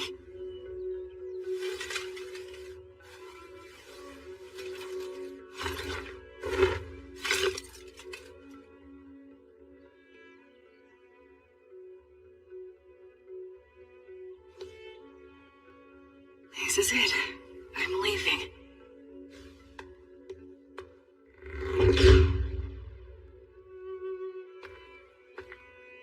Say, Will, since you will be going into the outside world, you will need a last name to go by. William is the name those two gave you, so I thought I could be the one to give you a last name. How about it? Okay, sure thing. Then perhaps I'll hijack an old custom used by certain clans of elves and halflings. They put the name of their two parents together to form their last names. Merryblood. You are William Merryblood. William Merryblood. You will always have them with you wherever you are.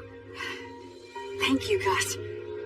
I like that name a lot. So cool. You take care now, okay? I will. Oh, and I'll add a G for my middle name. You fool, you don't need my initial. What did you learn in those classes of yours? Well, you are Gus after all. Old Man Augustus is far too much work to spit out. What a hopeless grandson you are. Well, so long then. Goodbye, William G. Merryblood. See you again sometime. Okay, Gus? Goodbye.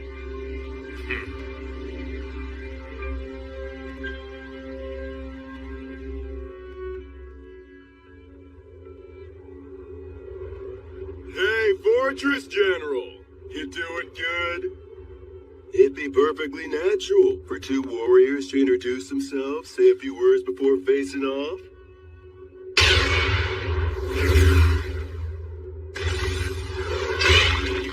But of course you demons are always so damn rude. Being told that by the likes of you must leave that demon at a real loss. What a mean thing to say. How's it going on your end? I performed the funeral quite easily and stopped the transformation to the undead. Looks like old Gus's group did just fine. It appears that way. In any case, we've taken down the fortress. It won't hurt anything for old Gus's group to retreat. The fortress general fell at the hands of so few. Any more is just reckless. Don't praise me. I'll blush. I wasn't. How many days will destroying the bridge over the Grand Canyon buy us? A few at the most. We're never gonna get anywhere unless we can take out the High King. Gus seems like he has a plan in mind. Yup, probably still a one-way street, though. There won't be any way back. You are not coming. That's rather sudden. I'm a valuable asset in battle, if you don't mind me saying so myself. I know, but you're still not coming. Seeing you die would make me sick. What? Couldn't you at least add, because I love you, to a sentence like that? It would be so gratifying for me. Like hell I'm gonna say something that irritating. You really are hopeless, you know that? What if I refuse to stay behind? I'll send you back, even knocking you out. I already got old Gus's consent. I see. And I suppose it would be pointless to resist. That's right. Your skills aren't bad, but they're no match for the great and superior blood. All right then, how about this? If you leave me here, I'll kill myself on the spot. You what? Did you not hear me? I said if I can't go with you, I'll kill myself on the spot. So you will take me along, right? That is so not fair. You may be the strongest man there is around here, but no man can win against a woman's resolve. You're so damn stubborn. Man, I landed one crazy woman. We haven't even done anything, and you're already calling me your woman? Listen, Mary. If I return alive, let's find some quiet, peaceful place to get married. Okay. I would love to. I'd like to have a quiet house someday. Maybe on a hill with a view. That sounds nice. I'm sure the breeze would feel good. And we could start a vegetable garden. And if we end up having a kid, we can ask old Gus if he'd be willing to tutor them. Despite all the resistance he may put up, I believe he would agree. And if our kid turns out to be a boy, I'll teach him how to fight. Between that and old Gus's magic, he can become the strongest man, even stronger than me. What do you think? I would be terrified he'd turn out to be a strong and clever failure. Oh, that's harsh. And I suppose my role will be to teach him all of the smaller things in life. Our kid's gonna be adorable. That's right. What name should we choose? I've got one for a boy. I hope it's not some weird name. It's a perfectly good name. Remember, he'll be our kid, so he'll probably have an unbending will. And there's a name that means helmet of will. William. William. What a fine name. I really like it as well. Will, my little boy.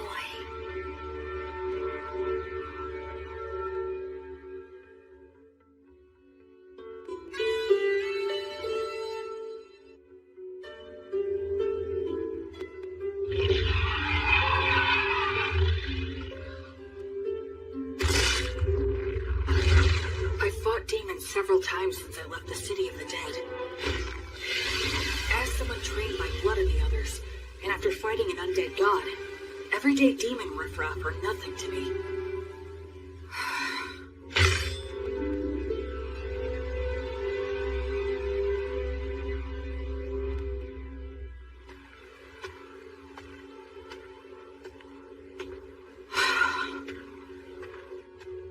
It's been quite a while since I departed, but I still haven't met any humans. All I see is the occasional wild animal and bizarre, distorted demons. It's so cold. It's been 200 years since Blood and the others were alive. Does that mean no humans have returned in 200 years? It's cold, but not cold enough for snow.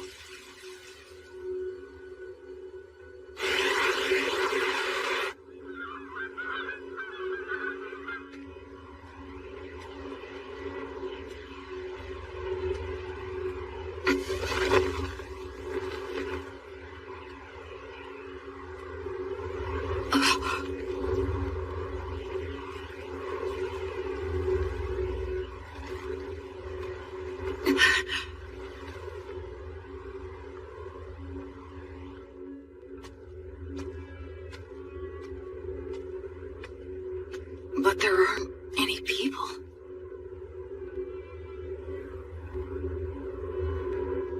Immense magic left this scar? Gracefeel, goddess of light, bring guidance and peace to the souls who are wandering this land.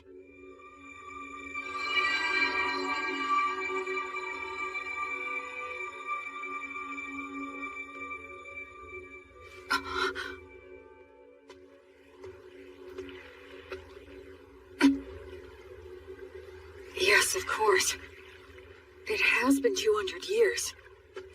The terrain's gonna change.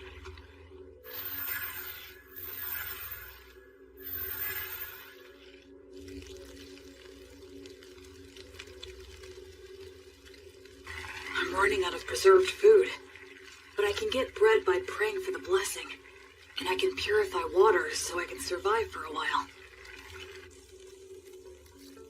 I sure hope I reach someplace that's populated soon.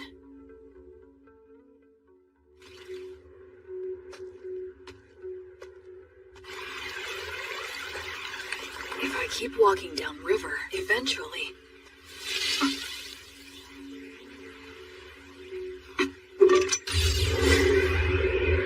A demon? Wait, no! It's a huge boar!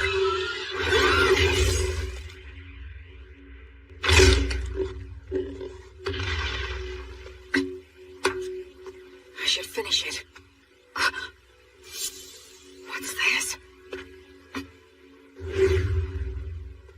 That's the same white fletching. Is he a hunter? Looks like I'm in a jam here. Both of our weapons are drawn and ready. It all depends on what he does. I finally met another person. I should show him I'm not a threat. Should I drop my weapon? He might attack, though. Should I pray for the blessing and show what a devout follower I am? That might be mistaken for an attack. I need to choose my words carefully. I'm an outsider with no way to prove my identity. Aranura, Rumen Commentiribo. Ancient Elvish. Are you related to the elves? No, but I can see that you must be related to them. Your bow is elven, is it not? Well, you're not wrong there.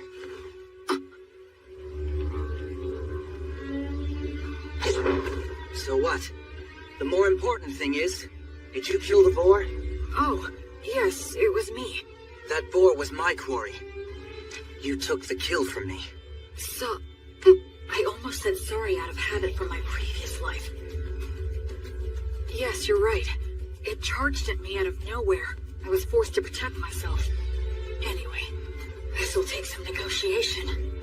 I'm the one who ended up killing it, so I think I have at least some right to it. All right, I guess you have a point. Oh, damn it, the arrowhead is broken. I don't have any left. I wonder if metal is hard to come by. We negotiated a few other things after that. The silver-haired half-elf was a skilled negotiator, so I was sort of at his mercy for the most part. But he agreed to give me the boar's shoulder, in exchange for helping him butcher it. Wow, you know your stuff, huh? I'm sorry. You have my gratitude. We'll make good use of you. You're so devoted. Well, at any rate, this front leg will be all yours. That's it for the portions. Okay. I guess we should eat the liver now. It'll go bad fast. Oh, I've got a pan we can use. Flammo Ignis. Hey, you're pretty impressive with your hands. Kind of. I should keep my magic a secret for now. So, now we just wait? Yeah. Earth Mother Mater, and the virtuous gods, we give generous thanks for your grace as we partake in this meal. Please bless the food that is here before us, that it may robustly nourish our bodies and our souls. You really are devoted, huh? He doesn't seem to be much of a believer. But I'm the one with memories of my past life, while he seems closer to nature. It's so hot! Good stuff. This is the best. Huh? So you want directions? Well, the thing is, it's kind of hard to explain. I'm not sure how to put it. You don't look familiar. Seriously, where are you from? Telling him I was raised in the ruins by 3 undead probably wouldn't help things. I came here from the south. The south? Nothing further south than this, bro. Huh? We're as far south as you can go. Beastwoods in Southmark. I did come from the south, though. It's a long story. Oh, so you're one of those adventurers who scrounges for treasures in the ruins. Yeah, something like that. And then you got lost in the woods. I've never seen an adventurer who's so absent-minded. Whatever. Just keep following the river downstream, and you'll reach a small town in a couple of days. You'll figure it out from there. Thanks so much. Yeah, well, good luck. Hey, if it's on the way, do you think we can stop by the settlement that you're living in? I mean... No. I want nothing to do with you. Take a hint. Yeah, of course not. Who'd want a total stranger in armor like this following them home? I'm sorry I asked. You better not follow me. Will you be okay with no light? Don't worry about it. It's none of your business.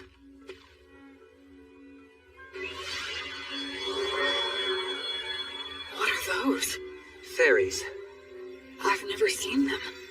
They say elves, as followers of the goddess Fae, have a strong affinity with other Fae minions. I guess that goes for him, too. Later. My name's Will. William G. Merryblood. What's your name? Menel. Short for Meneldor. Not that we'll ever see each other again. Try not to die on the road. Menaldor. In Elvish, I think that means a very fast-flying eagle. He was a bit abrupt, but it was fun talking to him. He looked around my age, but they say half-elves are long-lived, so in reality, he might be a lot older than me. Oh, right. I should be close to a town. If I'll be getting more soon, I might as well indulge tonight. Tomorrow, I'll start by heading downriver to the town. After that, I'll try to get some information there.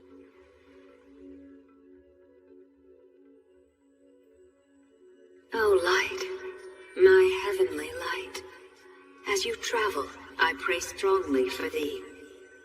Bring light to the faraway darkness. Be blessed.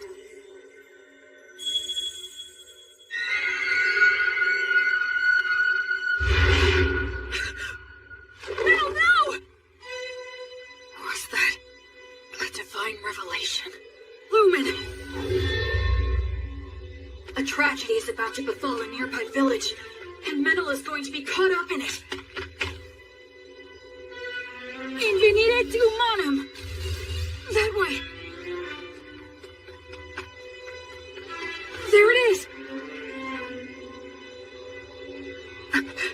Did I make it in time?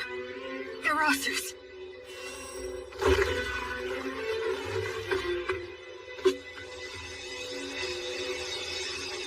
I thought I saw something shining in the forest right now. Sure you weren't just seeing things? Thank goodness. If I tell them I know Menel... Quick, hide! Get behind me! Hurry up! Are they raiders? Will Menel's village be attacked? Will he get caught up in disaster? No. A divine revelation is after the interpreter. No. It can't be. How could I have been such an ignorant fool? Menaldor isn't the victim of this tragedy. He's the perpetrator. Go. Secure the village. I'll deal with this one. Menel, what are you doing? I thought I told you not to follow me. Die. Everyone wake up! Get out here! They're under attack! Get your weapons! Acceleratio! Some gnomes slip underfoot. I have no strategy against someone who can use berries. In that case... He doesn't even realize that if your muscles are built up enough, you can solve most any problem by force. Damn it. Salamander, burn him alive.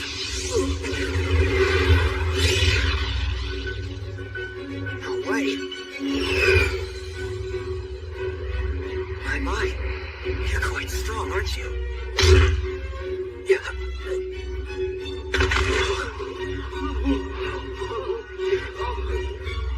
I need to subdue them all before anyone gets hurt or killed. Uranium obligatio.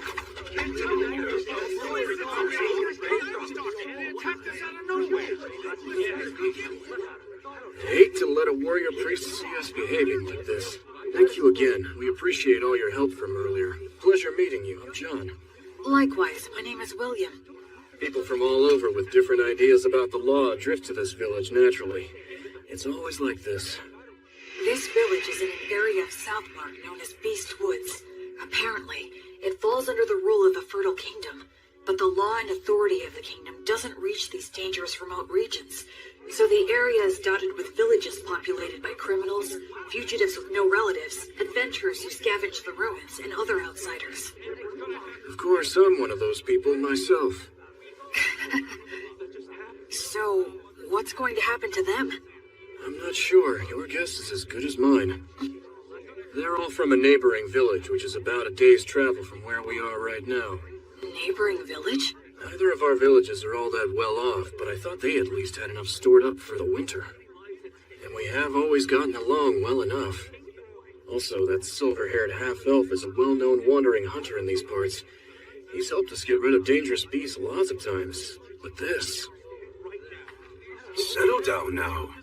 Everyone's worn out from all this chatter. Time to take a break and have some water. This is our chief elder, Tom. Good day, warrior priest. John has told me all about you. Please allow this old man to also offer his gratitude. Oh no, all of this is because of the guidance of the Goddess of Light. Oh, well, in that case, I must express my gratitude to the goddess as well. Now, warrior priest. Is it safe for me to assume that if anything more were to happen here, that you would protect us? Yes. I swear on the light that is Gracefield that I will protect everyone here. All right, then we don't need to worry about our safety if those ruffians attack again. Now listen, everyone, I believe we should wake them all up and ask why they've done this. Do you all agree? We should hang all of them. That'll be hard if you can't. Prisoners like these guys ought to go quickly. But it's dangerous to do that before we know anything. Maybe the warrior priest here can help us to decide. It seems like he wants to question them before proceeding with a plan. The demons. Our village was destroyed by them. Many died. Half of our village is gone. Our women, children, and wounded were left with no food or any shelter in wintertime. If we're gonna die with just the shirts on our backs, then... I'm the one who suggested the raid. I knew we'd lose against the demons. We would be better off looting a village and going somewhere else rather than dying. An old lady in that village named Marple helped me out a lot. And this Marple, what became of her? She died. I see. Just hang me. This was all my idea. It was me who deceived these men. Please let them go. I beg you. No way we can do that. Like hell, man. Just hang them all! Stop. We owe a debt to this hunter. And I do sympathize with the people of your village. However, we have no choice but to hang you. Since they have nowhere to go, if they're set free, they'll just loot again. They have to be killed for the safety of the village. That's the smart choice. But my mother told me, love others unconditionally, and always do good things. And my father told me, move forward with faith in the results you'll achieve. And don't get so stressed that you freeze in place. I still carry their words with me, right here in my heart. Excuse me! I will overturn this hopeless situation before me. Can this be resolved with money? Compensation, monetary atonement? Are you familiar with that custom here? Well, of course we are, but Who here would be able to pay for that? these guys are flat broke. I am able to pay the money. Warrior priest, why would you offer this? Because demons are my arch enemies. They're the ones who killed my parents. Besides that, I swore an oath to the Goddess of Light that I would banish evil and save the suffering. We should readily assist those who have suffered at the hands of demons. We can't allow a village occupied by demons to exist. I'll go and fight them. Actually, I'd like to hire this young man to accompany me. He's an excellent hunter and he knows this forest, right? I'm going to need his talents to help me locate and fight the demons, and I can pay handsomely. Are you sure you want to do this? I feel like we're the only ones benefiting. It's a reward for all of your exemplary day-to-day conduct. Gracefield, the goddess of light who governs souls in the cycle of death and rebirth, is always looking upon your daily lives with her compassionate eyes.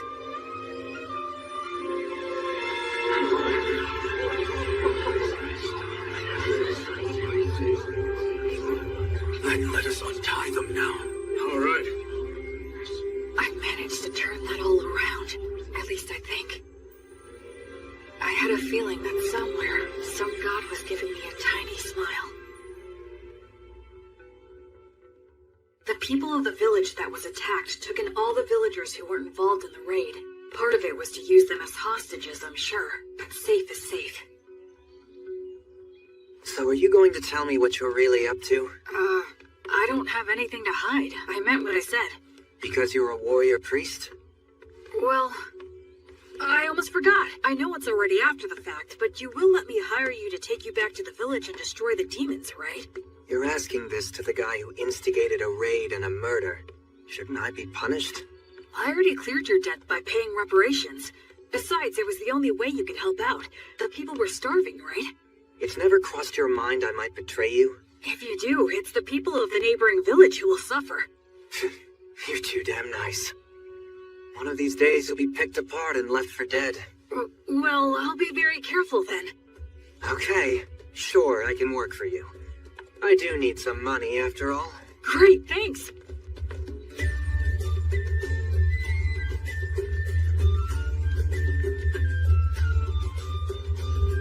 So, what are you gonna do for the time being?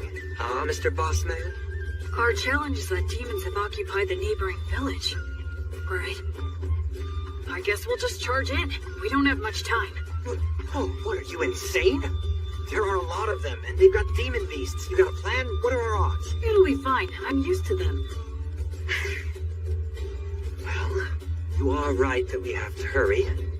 The people who died might have turned undead by now. If that's true, I need to return them to the cycle before they get lost and end up stuck here.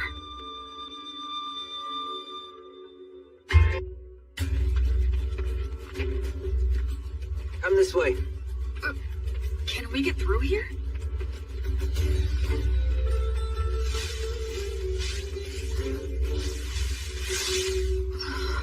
This is perfect. We'll camp here tonight. Dear green ones, grant us shelter, a bed of grass, leafy trees, and strength for any surprise guests. Wow! It's not such a big deal.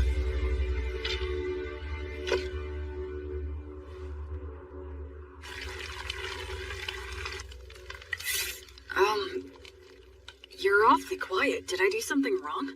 I wasn't raised very well. I'm uncomfortable with people who were brought up like you. But don't worry, I'll do my job and repay my debt to you.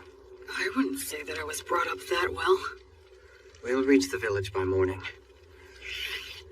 Remember, I'm only dropping you off. I won't be fighting any demons by your side. I know. That's fine.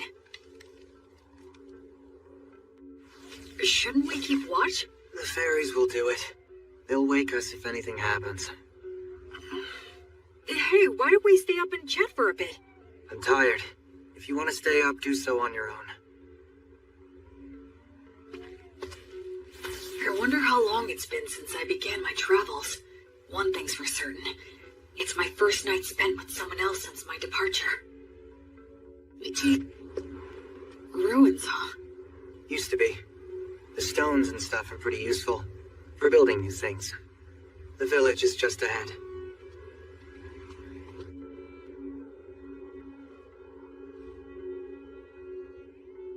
They're here. Yeah. I'll go and scout it out. You stay put.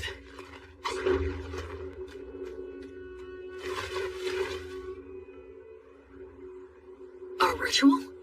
Yeah, at the ruins of the village temple. Those damn demons. How's the temple laid out and how are they organized?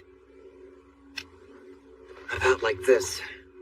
There's no ceiling, and some of the walls have collapsed. They formed a ring in the center to perform their ritual. There are 2 commanders. They have faces like lizards. I forget the name. Vroskus? Yeah, maybe. It's something like that. And what else? They have several soldiers patrolling outside the temple. I know there's at least 1 demon beast inside. What's the demon beast like? Well, it's got a human-like head, the body of a lion, and wings like a bat's. It's a manticore. You already know these guys? I've studied them a fair bit, but still. I'm glad there's not more. Excuse me? Let's just go and head on and crush them.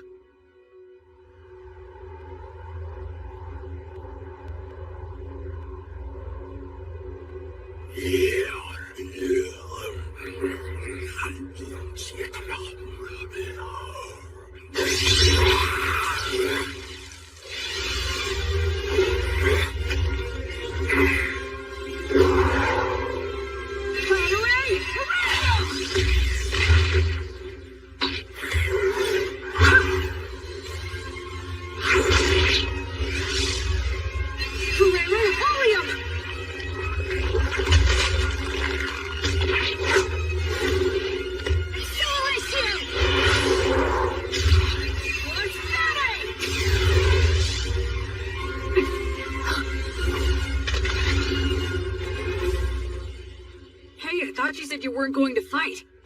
I jumped in because I could tell you were winning. I don't know many people who could tackle those guys alone and win. The conditions were in my favor. Regardless, your strength is abnormal. Do you do some special training or something? Oh, I eat a lot of bread, I guess. Humans usually don't get stronger just from that. Well, I think we took care of the bulk of their forces. All that's left is to clean up any surviving demons. I hope some of the villagers survived. Oh, hang on a second.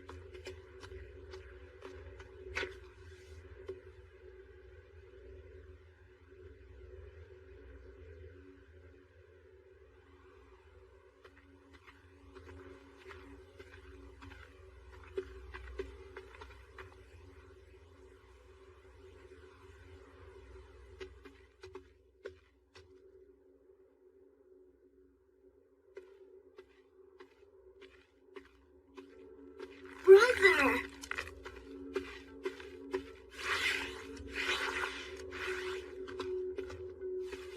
Brother Minnow, it's really you. The demons came. They attacked the village. It was so hot. But I stayed strong and didn't make any noise. Because I told myself to have faith and believe that you would return for me. And Brother Minnow, you did come back. Thank you. Why won't you? What's wrong? What happened? Did I? Hey! Listen, you did well. You did a good job. Who are you? I don't... Don't worry, I'm a good friend of Brother Menel's. I'm sorry. He's a bit unsteady on his feet because he's very tired. Oh, okay. That's right, you're a good boy. Go on. Menel? I got here late.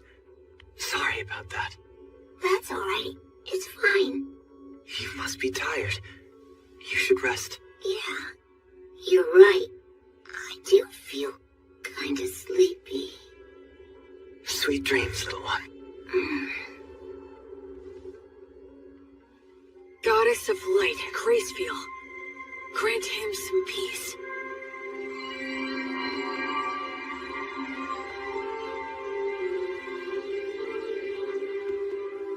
Hey, What's wrong?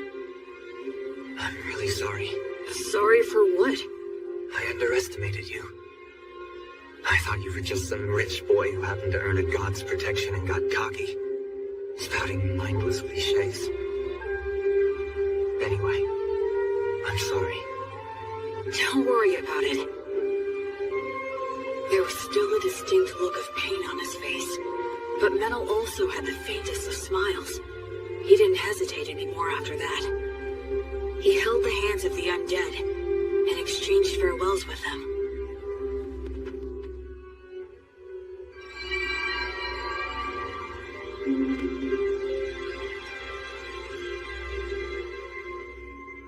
I think we checked all of the major locations. I don't sense any more demons. One more. Huh?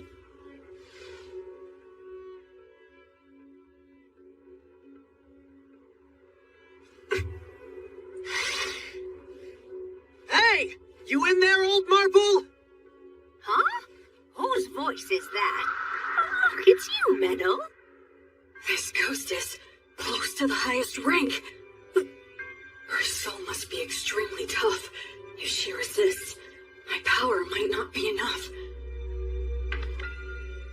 If it comes to that, I'll have to use a magic weapon that works on spirits. Oh, you really don't need to worry so much, young man. I'll have you know I haven't gone senile yet. Really? Well, that's a relief to hear. It seems you stayed behind because of some lingering attachment, but this kid here is a genuinely virtuous high priest. Returning lost souls like you to the cycle of death and rebirth and treating wounded people are what he does best. Oh? Listen, we can take care of the village now, and I think it's high time for you to move on. Unless you still have something to say. I can deliver the message for you. Minnow, You've been bad again. No, I promise I haven't. And where the hell did that come from anyway? Maybe you are senile. I can read you like a book. What's that supposed to mean? You're lying, that's what. I can always tell when you're lying. You're a little hooligan, but at your core, you're honest and smart. All this killing and stealing isn't for you. My goodness, you know this more than anyone. You see now, don't you? Shut up. What did you say? Shut up! What makes you think you know anything? Just what the hell was I supposed to do, Marple? You died, and everyone else in the village was starving. What else could I have done? You think I should have prayed to the gods or something? The gods? The gods have never helped me out, not even once.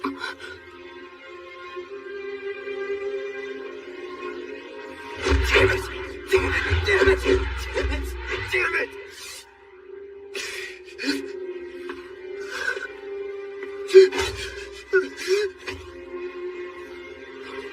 Damn it all. I've had enough. Just let me die with you. The life of a half-elf is too long for me. Those with elven blood live for hundreds of years. Even after they lose the people and places they love, it still doesn't end. They can't leave. Listen to me, Menel. Now, Meneldor. Despite all that, the gods have given you a second chance. It's your last chance. Stop living like some useless bum. You may hate the gods, but remember that the gods will never stop loving you, even if you don't notice it. They will always shine their light, never growing bored or tired of you. So now, you just need to realize that light is there. Okay, priest, I'm ready, but if you wouldn't mind... Yes? Can I entrust you to look after this poor fool? He's not really such a bad boy at heart. So please, treat him well, won't you? I will. And as for those darn demons and demon beasts that attacked the village, I'm certain that they weren't just strays. The stronghold where their boss dwells is deep in the forest, and he sends his demon minions all over the place from there. He commands the demon beasts to attack people. It seems like they're putting all their effort into one big evil plan. If I may, your lingering attachment. Well, I couldn't pass on without making sure someone knew this. Anyway, I appreciate the offer, but I won't be needing your help. You see, someone's already waiting for me. Oh, she has someone. So it's about time for me to be on my way. Menel, dear, do take care of yourself. So many things happen in this world that can never be taken back again. So stand up and put your best foot forward. There are things you need to do. Damn it. You old woman. You're so selfish. Oh, well, so are you. Oh, my goodness. What are we going to do with you?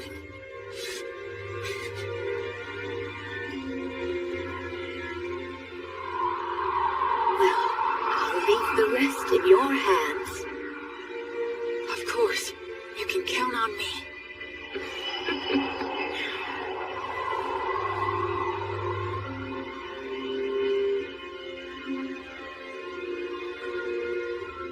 The present state of this world is dark.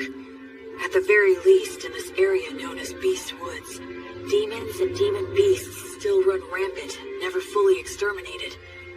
No nation's laws reach here. So even among humans, robbing and mugging are widespread. Certainly, as an outsider just passing through, I'm not obligated to do anything. I could just walk right by it. But as you travel, I pray strongly for thee. Bring light to the faraway darkness. Be blessed.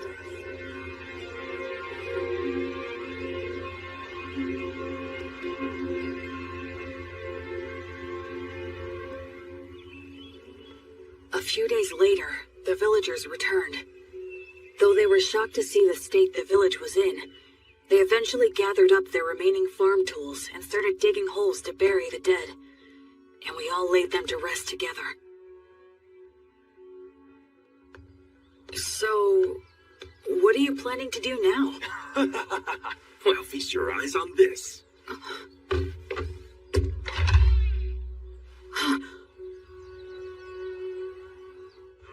Just for tonight, we're throwing a bit of a party to mark our return to our village and honor our fallen. And since you're the savior who got our village back for us, we would be honored if you could join us this evening. I'd be glad to. Oh boy.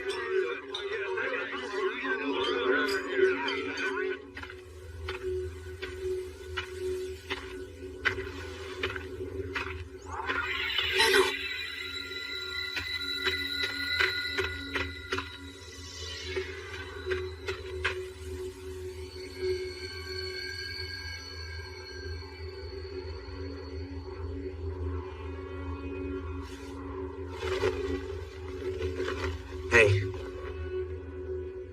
That's a beautiful view. Looks are deceiving. Those ruins are actually an undead nest. Countless adventurers have gone in, but none have ever come back. Oh, I see. Okay then, I'll go there tomorrow. Huh? Were you even listening to me? Yeah, you said it's an undead nest, right? If it is, I need to go and return them all to the cycle. I forgot who you were for a sec. Being around you throws me off my game. And here I thought I was a much more indifferent person than that. A little late to say that after the way you were wailing earlier. Well, why are you saying that to someone who's already depressed? Hey, Menel, what was Marble like? Can you tell me about her? She's strange, exactly like you saw her. I was born up north in Brassland, in the great forest of Erin. That's where all the elves live. My mother was a woman of insatiable curiosity. She took off somewhere outside the forest, came back pregnant with some stranger's child. Then she gave birth to me and immediately died. I grew up at a different pace than everyone around me. And the thing with my mother didn't help. They said I was a disgrace, and since I didn't fit in the first place, I ended up fleeing to the forest. Of course, the world outside was no paradise either. But luckily for me, I could use a bow and arrow as well as knives. And I could see fairies. When I ran into enemies that wanted to eat me, I had the skills to kill them instead. If I didn't, most likely I'd be prostituting myself out in some back alley. You do have a pretty face. What's that? Nothing. Go on. Anyway, I became an adventurer and slowly made my way to Southmark, where there were a lot of old ruins still. But a member of my party betrayed me in a fight over the loot we found amongst the ruins. He poisoned my food and I nearly died. I killed him with my own hands. But all of them except me died anyway. I didn't even know where I was wandering off to. It was near that village that I finally passed out.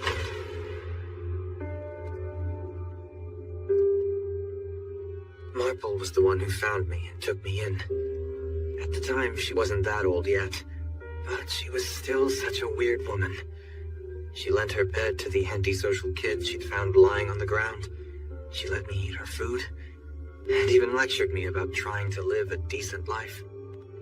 A lot of people ended up at that village after being found by her. What was she exactly? I have no idea, really. Of course, she's dead now, so we'll never know. That happens a lot on this continent. She did take me in and looked after me well. That's when I started pretending I was a hunter.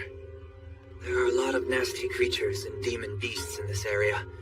I was relatively useful, and I had a place to belong. But I lost it all without any warning. I got all the survivors together so we could be the ones doing the stealing. But thanks to you, we failed miserably. It sucks having a longer life than anyone else in a place like that, so it's depressing. I just want to die sometimes.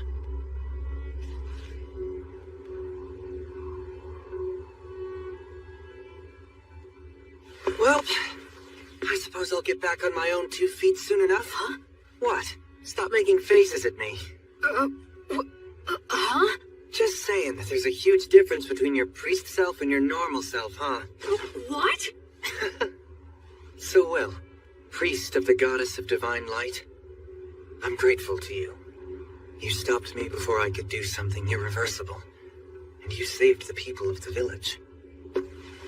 Hence, I'm asking to receive the light of the goddess through you. Do you accept what I ask? I will act as the medium. You can form a bond with my goddess. I will pray for you. May the divine goddess of light, Gracefield, hereby love you, illuminate you, and always walk by your side in your travels. To my guardian deity, I swear to live my life honorably. Please shine your light upon my path. Help me atone for my sins. There'll be tough times ahead, and I might want to die now and then. But I'm not gonna stay down. I'll put my best foot forward, like the old woman said. Menel, you're really strong. It's amazing. I admire you. Come on, stop being gross. Between the two of us, you're the strong one. Where exactly does your power come from? I'm not strong. I just lucked out and happened to get amazing teachers in my life, that's all. Well, I'm not going to meddle. Anyway, ready to head back? Mm-hmm.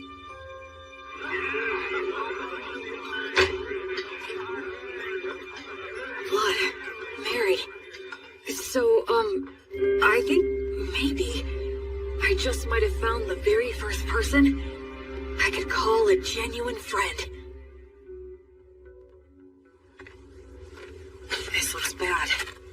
They stole all of the livestock, and they destroyed a bunch of tools that can't be replaced. We'll have to make the journey all the way to White Sails to buy some more.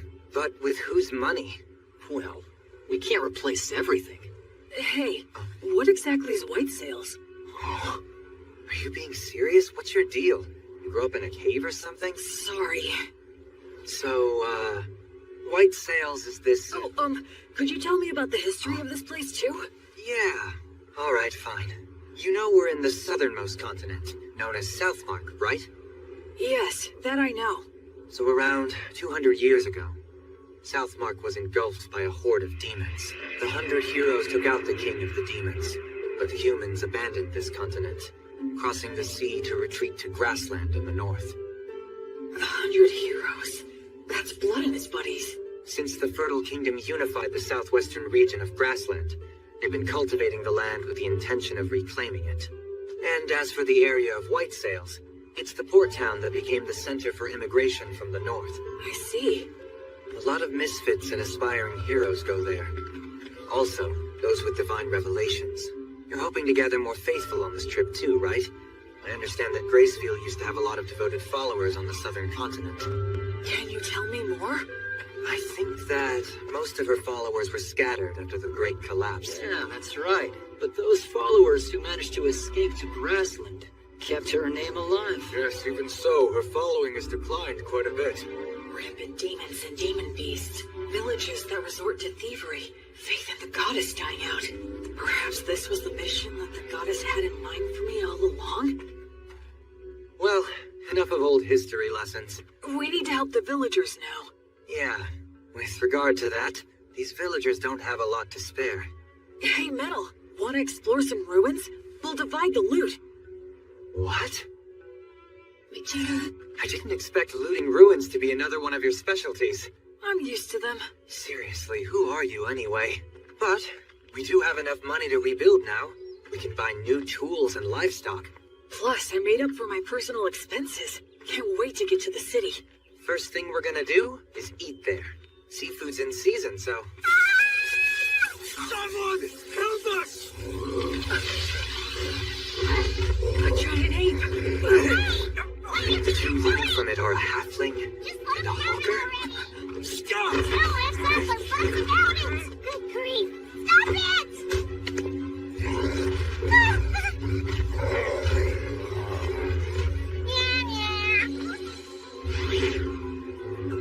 Who are you?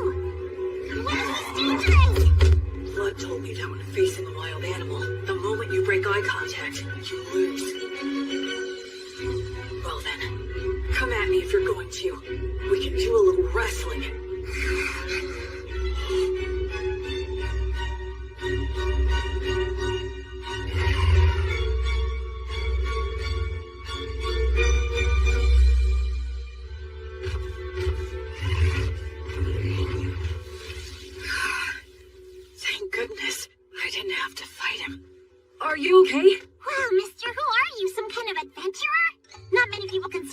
imitate a giant ape this way looking at it. You're incredible! Oh, I'm Robina. Robina Goodfellow. I'm a singing, dancing troubadour. I go where the wind takes me. You can call me B for short. And that dork over there is Antonio the Hawker. I call him Tonio. The company he worked for went under, so now he passes himself off as a hawker on remote country roads. Sometimes it's hard to get a word in edgewise. We were just on our way back to White Sails, which is my home base. White Sails, huh? Boy, you really saved our hides. Thank you very much. My name's Meneldor. I'm a hunter around here. We were about to do some shopping in town. And this guy is... I'm William. William G. Merryblood. I'm a priest in service to Gracefield, the goddess of light. You can call me Will. Wow, that's a noble name. Gracefield's the one they love in the southern continent, right? Oh, wow. I didn't know she still had priests. And not just any priest, a warrior priest. Am I right? Am I right? It's true. He may look spacey, but he's got mad skills. I mean, I hardly ever get attacked when I'm walking with him. Are you saying that the beasts know how strong he is and avoid him? What the heck? How cool is that? What? You usually see more of them? Yes, of course. That's why it's called Beast Woods. It feels like their eyes are piercing me. Anyway, is it just the two of you? No guide? Or were they killed? Well, actually, when we came across that giant ape in the forest, I'm embarrassed to say that they ran away. Some guys conned you out of their upfront pay and then bailed? You need to get way more savvy about people, Mr. Peddler guy. I'm rather ashamed. And they made a big old racket when they ran too. It was really nuts. Giant apes don't even normally attack. They just look scary. They both lost their guides? So now what are you two gonna do? We'd be more than happy to take you with us if you want. We'll just say you owe us one. I'll do the deal making, not you. So, we'll owe you one of what? We want to buy livestock and some other stuff in White Sails. Ah, I get it. If that's what you want, then I'd be glad to help.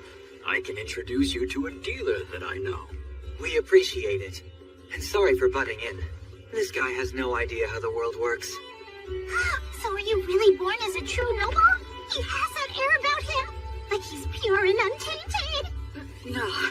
If I told you about my origins, I suspect you'd have a hard time even believing me. You mean you're of such noble birth that you can't talk about your family? And a priest to an unsung god too? Wow, that's fantastic! My poetic heart is bursting with inspiration! Wait. No matter what I say next, it'll probably only make it worse. Now what? Okay, it's settled. Let's get moving. Yep, time for racing!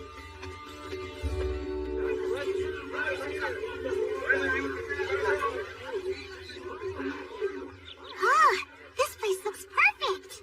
Woohoo! Introducing B! B and Tonio warmed up to me quickly. Tonio has a gentle demeanor, and he's good at getting close with others. As for B, she doesn't seem to have any boundaries when it comes to people. Ahem! It is now time for me to sing you all a song. I'm counting on you to clap along for me, and you collect the donations when... Sure! You got it, B!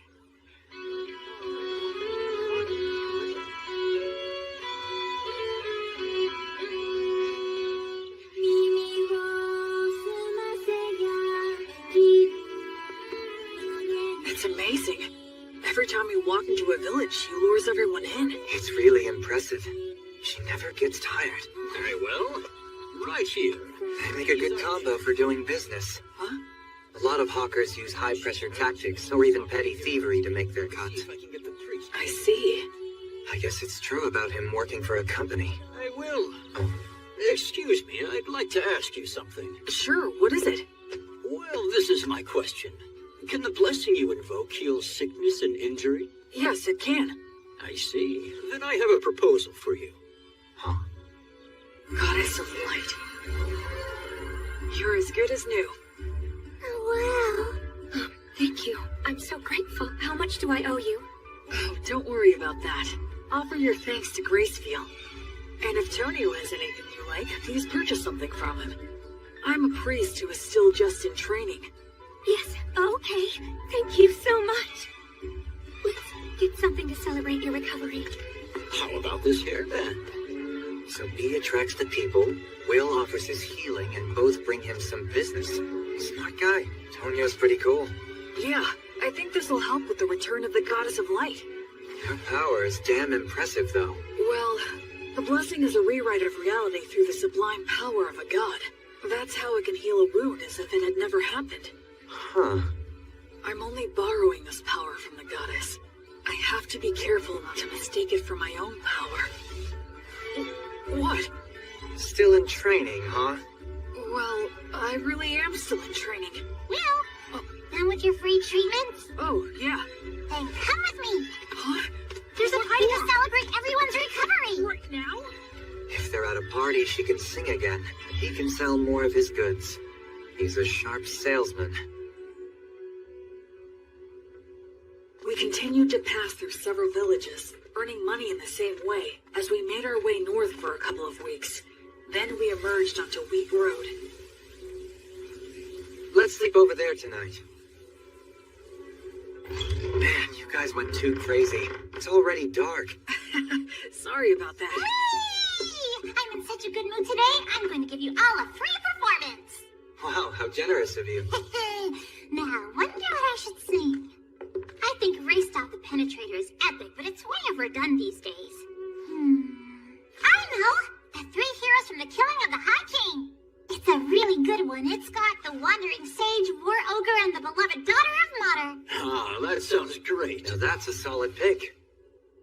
Actually, I haven't performed it in quite a while. Hey, what's wrong, Will? Oh, it's nothing. Go for it. I'd love to hear you sing. Great, you just said the magic words. Without further ado, then. Time rolls on. Or perhaps it's us that's marching on. Be it the strong and sturdy warrior, the bright sage, or the holy woman. So their names really are remembered. But their ashes and their names remain. This is precisely why their song must be lifted up high. So their good deeds live on, and their heroic names resound throughout the world. I sing this night of the Wyvern Killer, just one of the many fearless adventures of the three heroes. Keep quiet now and listen to this tale, one and all.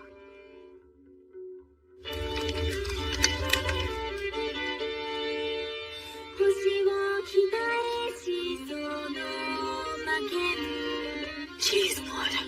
You never talked about yourself at all. So this is what your past was like.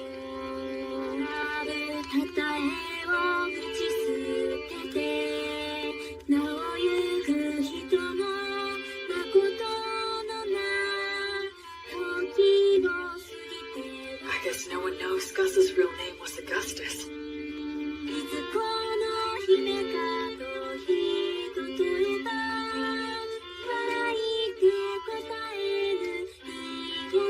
Mary's refined manner definitely gave the impression of noble origins, but I'd believe it if someone told me she came from a poor village, too.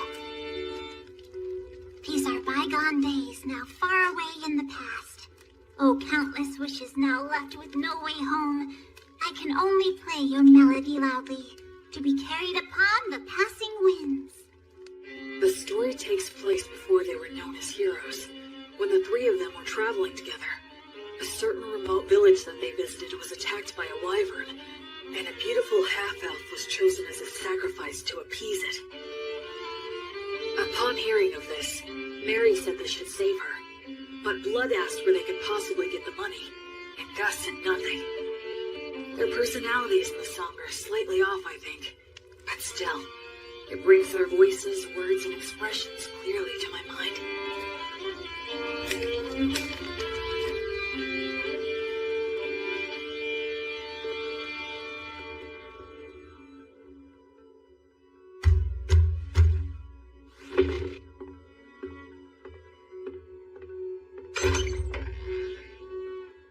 Who might you be? You think we're gonna take on a wyvern for that amount?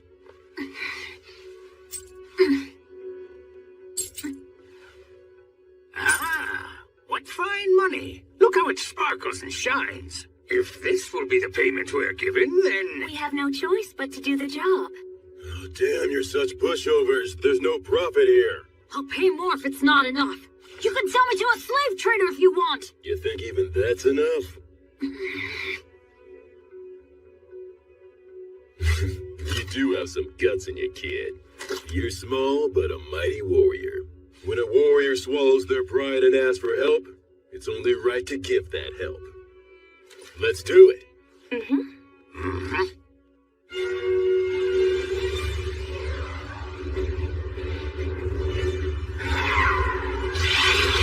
Ligatur, nodus, obligatio!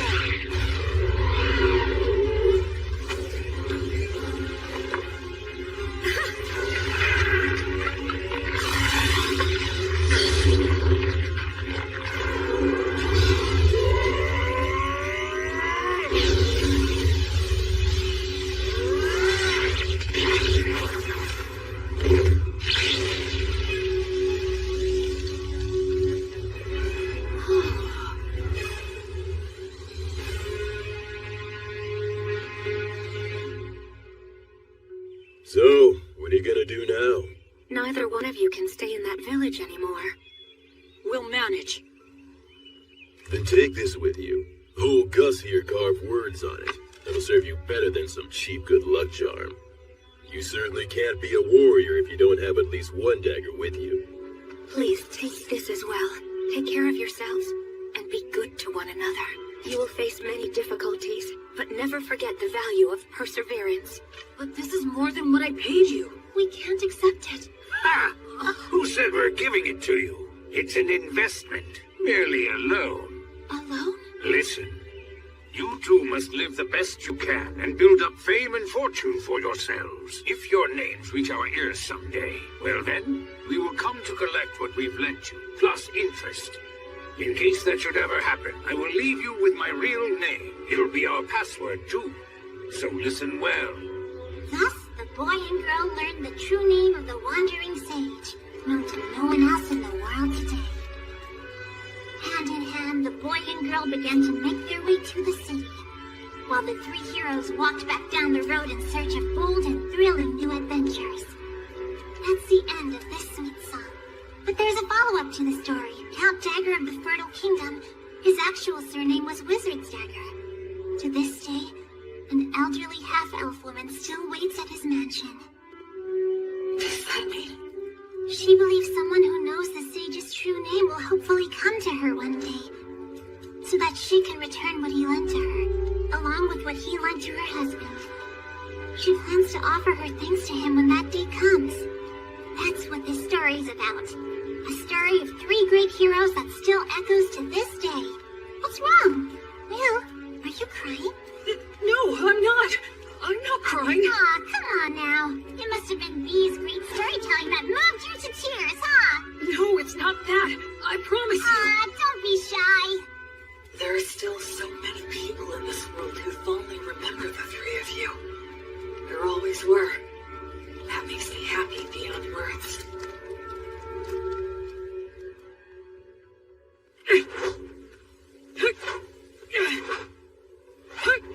The Fertile Kingdom, huh? Once we cross the sea, maybe we'll meet people who still talk about blood and the others. Hey there. I see you're up. Looks like you're working hard. Hey, Tonio. Will, you're a strong young man. You think so, huh? In looking at you, it's become clear to me that your movements have been refined many times over. But then again, maybe you don't want to hear that from a guy who got conned by phony adventurers. In any case, it's obvious that you're used to handling that fine dwarven spear. And those who can handle that masterpiece have to be a master themselves. But there is one thing I don't understand. Something you don't understand? I'm curious to know what it is that you desire. Why are you asking me this? Well, because I'm a merchant. It's my job. I move product and grant people's wishes for fair wages. Satisfaction is a merchant's specialty. You are quite a mystery to me. I can honestly say that I have never met anyone like you before. You are strong and you have courage. You're educated and have good manners. And you're not hurting for money. But you're not really like a noble. You're more like a holy knight that I've only heard stories about. And so, that's the reason I decided to ask you directly. What is it that you as an individual desire in life? Or is it that you're strictly a representative for your divine goddess of light? I had a happy little life up until now, but I lost it shortly before I set out on my own.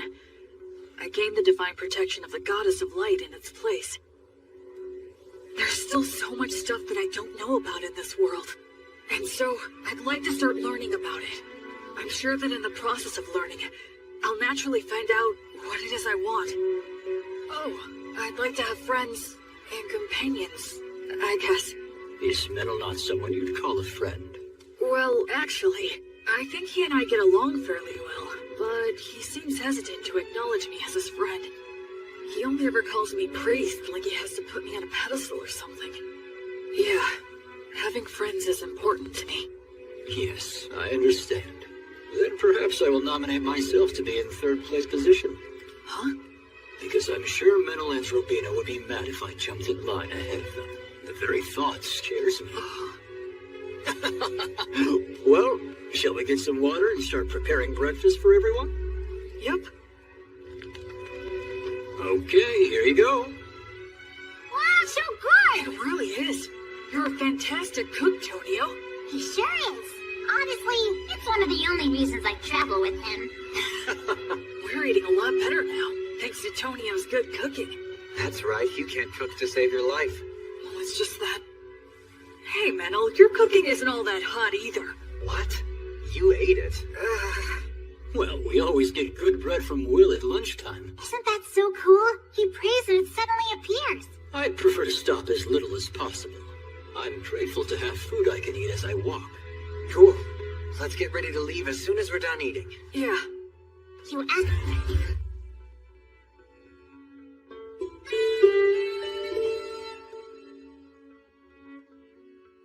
All right! We finally made it to White Sails!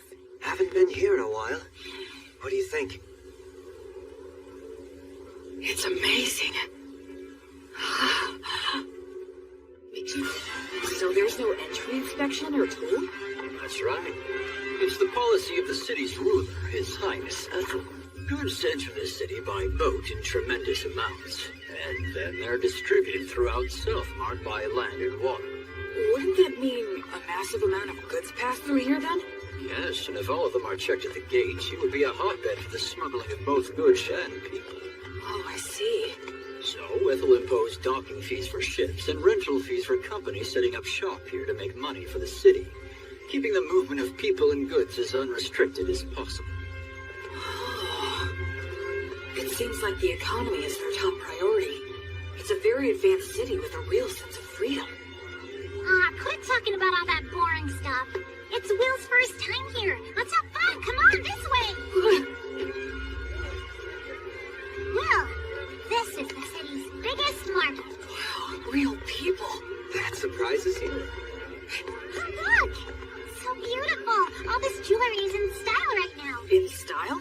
Yeah, you betcha. They have the latest styles here? That means these people are doing well enough to contemplate things like fashion. It's just one shock after another in this city. Is that... Yeah, that's a street light. Street light? You don't know what those are? Gosh, you're behind the times. Every evening, the apprentices come out. They're from the Academy of Sages, and they light up all the posts which have the words of light engraved on them. So the people here have light even at night. This assignment serves as training for apprentice sorcerers, and they can earn a little pocket money as well. That operation over there is also a large source of income for apprentice sorcerers. What is it? Oh, come on, Will. Even you have to know what that is. It's the public bathhouse, Balnea. Balnea? Oh, what's wrong? A public bathhouse? They have baths here? The water's so clean, you can see right through it. Oh yes, so that's an effect of the words of purification. Instead of the massive amounts of fuel it takes to heat the baths, they can use words of heat. That's amazing. So it's less like a bath and more like a sauna and a cold water pool. But still, it's incredible. The breeze feels so nice. I used words of purification to keep up good hygiene on the road, but it's great to have an actual bath. Boy, it feels good to have a bath after so long. That's for sure. I just hope things don't get all messy again now. What are we gonna do next? One of the best things ever! I'm bet you must have been super starving, huh? The food is quite good here. Agreed. I think we all could have used a little more broth, though. It's absorbed the flavor of the fish so well, and the saltiness is just right. I haven't eaten anything like this since I left the temple. It tastes like civilization. All these dishes are so delicious, I can't remember what we were talking about. This is also delicious. Excuse me, could I get a refill? For me, too. Coming right up. When we're done eating here, we can head over to the temple. Well, since you're a priest, you need to pay your respects, right? Oh, yes, you're right. Wow, that must have cost a fortune. Aw, don't be like that, Menel. I'll be back as soon as I'm done. Please wait here for just a bit. Are temples in cities always this big? It looks like a beautiful work of art. It feels more like a tourist destination. Excuse me. Yes. Can I help you? I was wondering if you could tell me if there's a high-ranking priest here. I've received divine protection and become a priest, so I wanted to pay my respects. Pardon my asking, but which deity do you serve? I serve the goddess of light named Gracefield. Oh, the goddess of light. That's the problem. Why's that? Priests of the goddess of light are quite uncommon, so our rules compel me to use the prayer of faith detection. Okay, that's fine. I guess that makes sense. It's inevitable that people would be skeptical of a priest to a minor god. I could be a priest to an evil god in disguise. The thing is, all those individuals with the divine protection that qualifies them to determine another's faith are out at the moment. They're all out? Yes. It's because attacks by demon beasts have been on the rise everywhere recently. All but the vice bishop are extremely busy right now. Vice? What are you doing in the middle of the aisle? Oh, Bishop Bagley! Answer me. I asked you what you're doing. Well, I just... It's an honor to meet you. My name is William G. Merryblood. I have earned the divine protection of Gracefield, the goddess of light, and I have come to the Temple of White Sails to pay my respects. I see. I am Bart Bagley. I am in charge of this temple. Gracefield, huh? The deity who has been completely lost as of late? And what if you're a suspicious person using her name, planning a very dangerous plot? You have every right to be suspicious. Is there anything I can bless to prove myself? Ha! You novices are so quick to rely on your divine protection. Listen to me. Divine protection is not something to be used lightly, nor is it something to use ostentatiously either. He has a point. Gus said the same thing about using magic. I was using my blessing freely since it poses little risk, but... Yes, of course, you are correct. I truly thank you for reminding me of my lack of experience. Ha! Explain what the teachings of the Goddess of Light mean to you. Light only exists in the dark. Words only exist with silence. And life can only exist where there is death. You enter his name in the registry and show him around the temple. Yes, but we haven't performed the prayer of faith detection or the prayer of lie detection. You fool! What did I just say, you idiot? Right now, I need to go make an appearance at the Weavers Guild banquet. Spend your time as you please, but do not cause any trouble. And make sure to offer some money. Well then, right this way, sir. Oh, right. I realize how unpleasant it must have been for you to have met Bishop Bagley, but you handled yourself very well. Huh? Well, the head of the temple loses himself in parties and pleasure-seeking. He's quick to anger and always complains. Despite all he says, he never uses his blessing. The vice bishop, on the other hand, is a most wonderful and virtuous person. I'm sorry, don't tell anyone I said that, okay? Sure. Hey, what do you know about the head of the temple? Well, I've only ever heard bad things about that guy. Like, he's really vulgar. He seems to have some sort of influence behind the scenes of the city's commercial and industrial guilds as well. So that's how he's seen around here? Still, talk about living it up. I mean, he's letting us use the temple's guest room. 2 of them, even. Anyway, what should we plan to do next? We could take in sights, or visit some guilds nearby.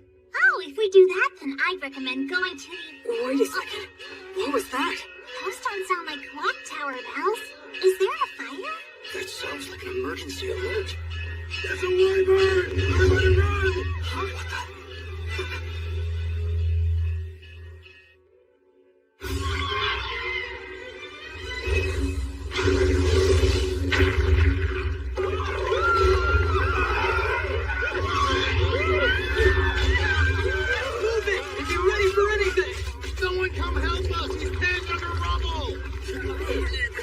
What's going on? Stop pushing!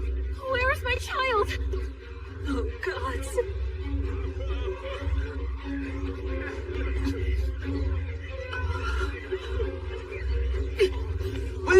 Will, wait!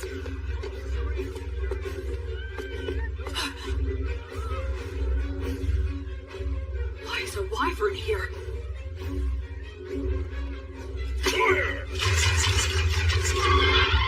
Said all the high-ranking clergy are out right now.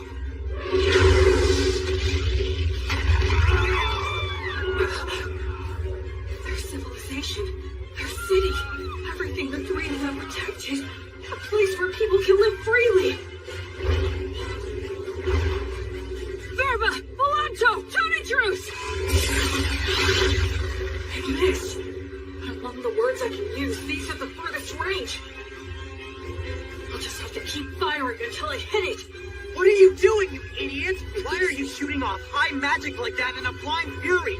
You'll get yourself killed. But nothing. You're fighting a wyvern. Have to be more efficient than that. You've got smarts. I suggest using them, you moron. Don't just rush in. You should start off by learning how to use your minor magic more skillfully and accurately. I got it.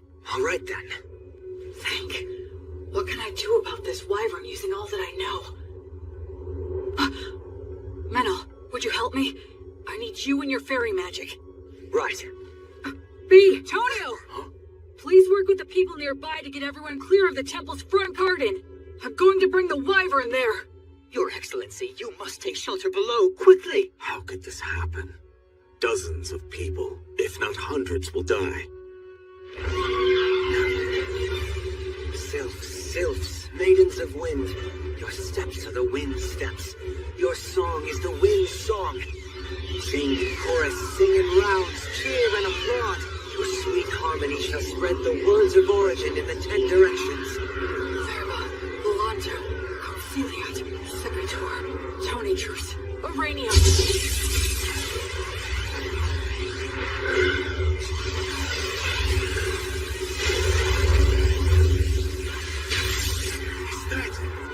Magic? There's a fairy user too? Man, are we lucky. We've got this. We can do it. Hurry!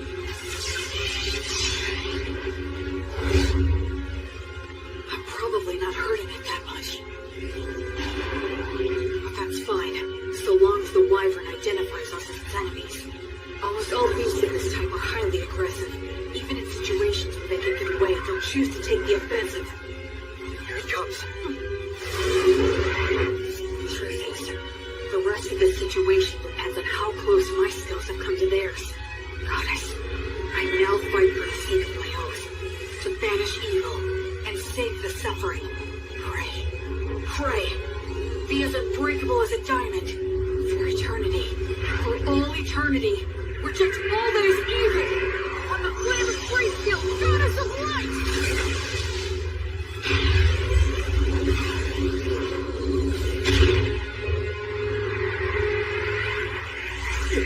What the heck is that stuff?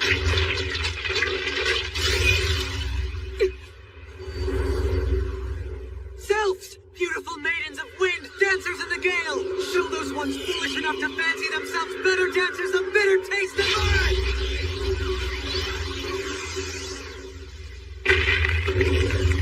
Legator! Notice! It's bowed up. No, it's trying to tear them off. Damn, it's strong. Acceleratio!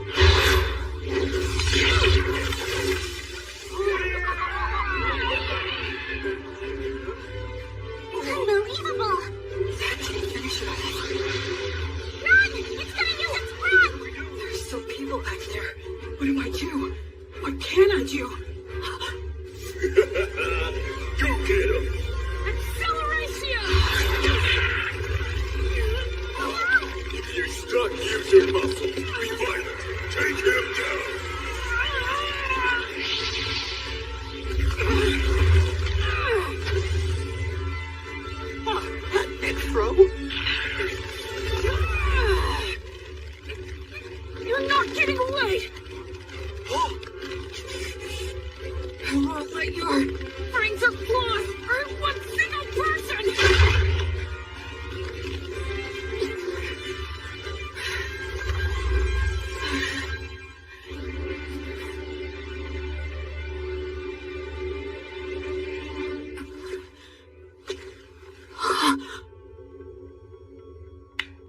Well done. Excellent work. I praise you and give thanks to all the gods for allowing me to serve a great hero such as yourself. It's the birth of a new wyvern killer. A brand new hero. Sing his praises with your applause.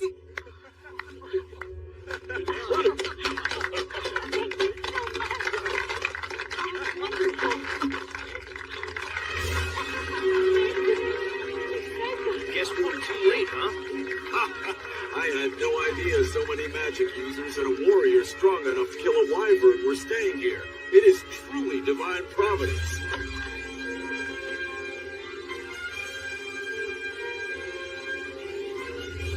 You're full of all kinds of tricks, aren't you? You're surprised? I'm used to your crazy antics by now. All I could think of was how inexperienced I am. Huh? I was great for a first attempt, and I was just lucky to land a surprise attack. But what was that black miasma stuff around it? Hey, you brought down a real monster. Reflect all you want, but be happy. It's hard for me to be happy if you're not happy. When he puts it that way, there's a lot I could have done better. But now I'm a wyvern killer like the three of them. And that does make me happy. Yeah. Metal, thank you. I owe it all to you. Yeah, we did it. You know damn well it was almost all your doing, you idiot. Is the wyvern killer here? Yes, that's me. How can I help you? Please, come with me, quickly. His Excellency, the Crown Prince, wishes to see you right away. Welcome to my mansion. You're a great hero. So, this is the Crown Prince of the Fertile Kingdom, the Lord of White Sails, and a ruler of Southmark. It's more than I deserve to stand here in front of you, Your Highness. I came immediately when I heard your request. My name is William G. Merryblood. Oh, you are well versed in the old etiquette. I assume you are of high birth, correct? No, if Your Highness could please refrain from asking about my origins. That must be some story. So be it then. Please, have a seat. Thank you.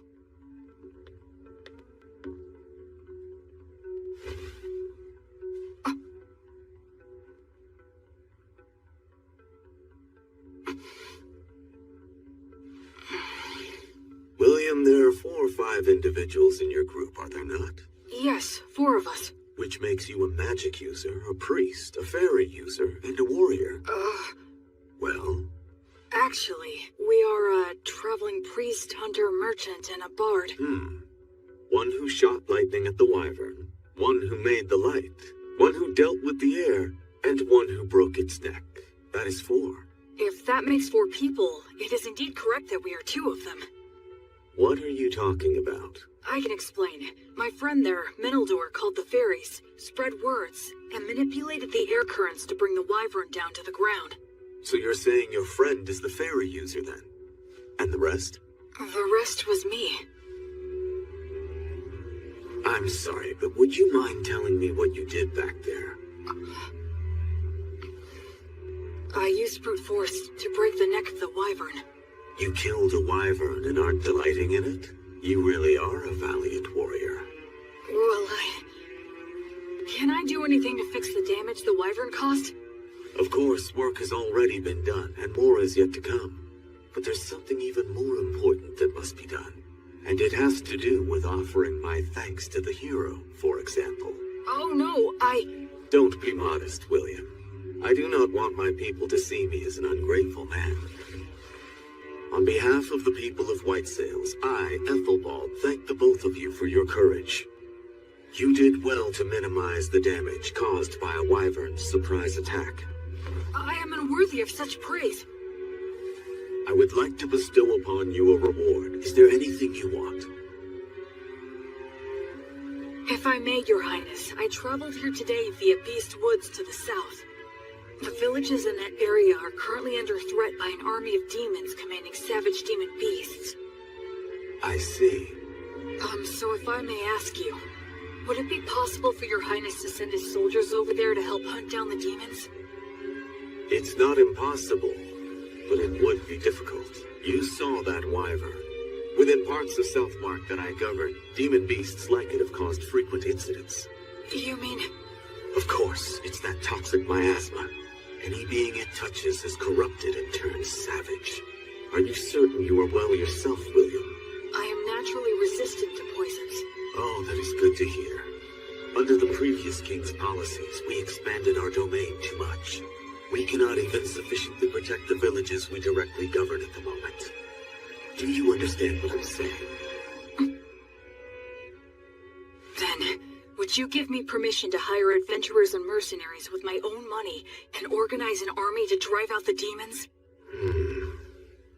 William, are you certain you recognize the full extent of what that could potentially mean? Yes, I understand that I am asking a considerable thing of you, Your Excellency. Yet you stand by your request. Yes. Because if I don't, then how many more tragedies would we be forced to simply overlook? Except to save everyone here is a task not even gods can achieve.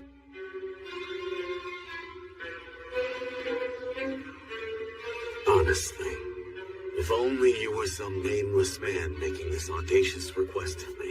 You are right. But that being said, had I not killed the wyvern, I would never be speaking with your highness. That is also true.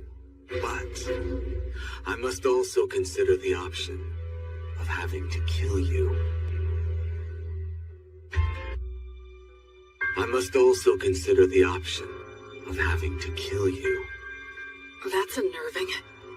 And how will you explain my death to everyone? I'd simply say that you were poisoned in a battle with the wyvern, and you started to spit up blood since the treatment was too late. I understand what his disposition is. A hero who can't even prove his identity is asking him for forces to operate in a region he doesn't even govern. Of course he'd see it as dangerous. I can handle those two, but there's still the risk of projectile weapons, and the prince is pretty skilled himself. No, it's pointless to think about that. In any case, I have to get through this somehow. I need to speak from the heart and plead my case as earnestly as I can. Your Highness. Go ahead. If all the saltiness were to disappear from the world, then what would give salt its distinctive salty flavoring? And if all those who carry a flame were to live entirely in the sunlight, upon what would they shine their flame? For my part, I'm fortunate to have received a part of that flame from Gracefield, the divine goddess of light. I firmly believe that the ones who carry that flame are the ones who should march first into the darkness. They must shine the light upon those who lament in darkness and light the path for those who follow behind. So please, I beg of you, can you somehow grant me permission for this unusual undertaking of mine?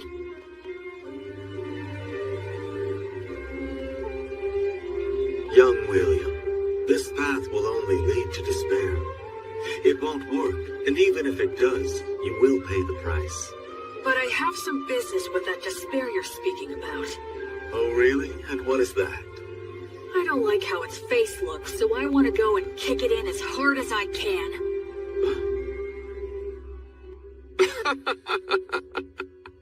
Kick it in the face. I like that.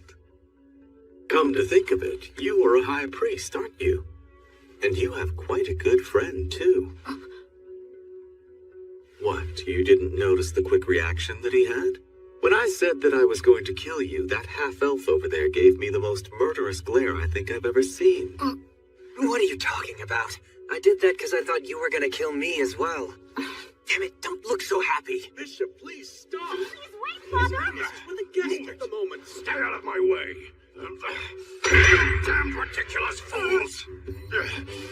Prince Ethelbald, please, I beseech thee, do not act irrationally. Who, me? Why, Bishop Bagley. I have no idea what you're talking about. Do not play dumb with me. This young man is registered with my temple. He is in the books. Though it may be temporary, he is a member of the temple. And you beckon him here without a word to me? Do you mean to disregard the temple's authority? Oh, I had no idea about that. Is this true? Yes, that's true. Claiming ignorance is not an acceptable excuse. You cannot forego the verification protocol simply because I was away. So you say, but the people from your temple seemed very happy to send him to me. A total lack of discipline. I will give them a stern talking to later. In any case, he must... The thing is, Bishop Bagley, he is not what you think he is. Huh? He came here and asked me to assemble a private army. He says he wants to save the poor people of Beastwoods. You... I would be lying if I said it never crossed my mind to kill him right here and now. But he's so frank in the way he expresses himself that somehow I started to find it amusing. Which is why I was just sitting here thinking of officially appointing him as a knight. Would your temple be willing to give him its blessing? You know, he would become a paladin. The temple and I can share the profits and responsibility. What do you say to that idea? Of course, naturally, he would fall under our joint authority. You could always have him excommunicated if need be. That's not even the issue we're talking about. The temple can attest to his character. And as the Wyvern Killer, he should have no problems with all the rest. This is proceeding too quickly. I'll return to the temple and think it over. Would that be all right? Yes. But it would make me truly happy to see this happen, Bishop Bagley. I have taken a liking to this young fellow. Assuming I do decide to become his patron, you can spare me your silly games. You novice boy, we're leaving now. Right.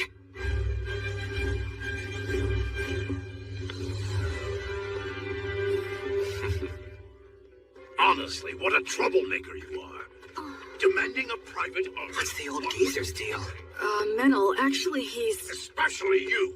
You're a novice. How dare you take matters into your own hands? So what if we did? It's not like you're our boss or something, mister. Excuse me? I'm the head of the temple, in case you forgot. So what? You want to fight over it? How dare you speak to me that way? I'm sorry. My father's on edge because he's had unresolved issues lately.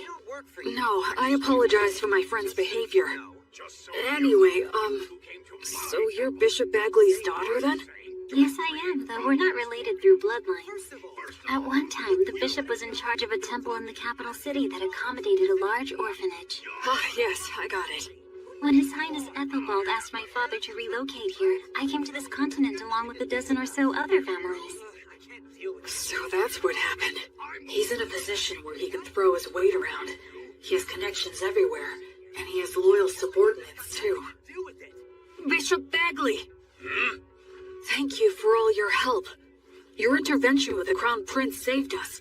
Thank you. I did nothing to warrant your gratitude. I only defended the temple's authority from the Crown Prince's utter selfishness. You just happen to be a part of that. Besides, when he's amused by something, he has a habit of doing absurd things. It's a real problem. But be that as it may, I still must respect his royal stature and worldly authority. I'll take his proposal into consideration. You will remain in the chapel after the evening prayer. All right, I understand. The thing is, What? What's the evening prayer? You unbelievable fool! You know the prayers that are called Vespers and Compline? Those holy practices were revised 200 years ago. Did you serve your apprenticeship with one of such a long-lived race? Sure. I guess that would be a good way to put it. So it seems that you are not entirely ignorant then. Anna, go fetch some books on the revisions to the liturgy, and while you're at it, find a suitable teacher for him as well. Yes, Father. This boy is a novice, and on top of that, an ancient who's come here from 200 years in the past. He'll take a lot of work.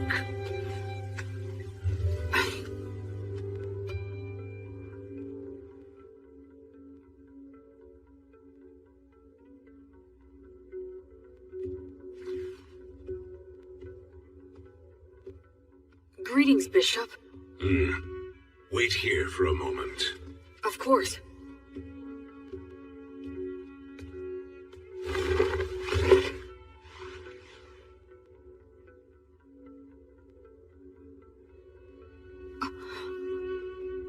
His praying form looks frighteningly masterful. Other than Mary, I've never seen such an expert.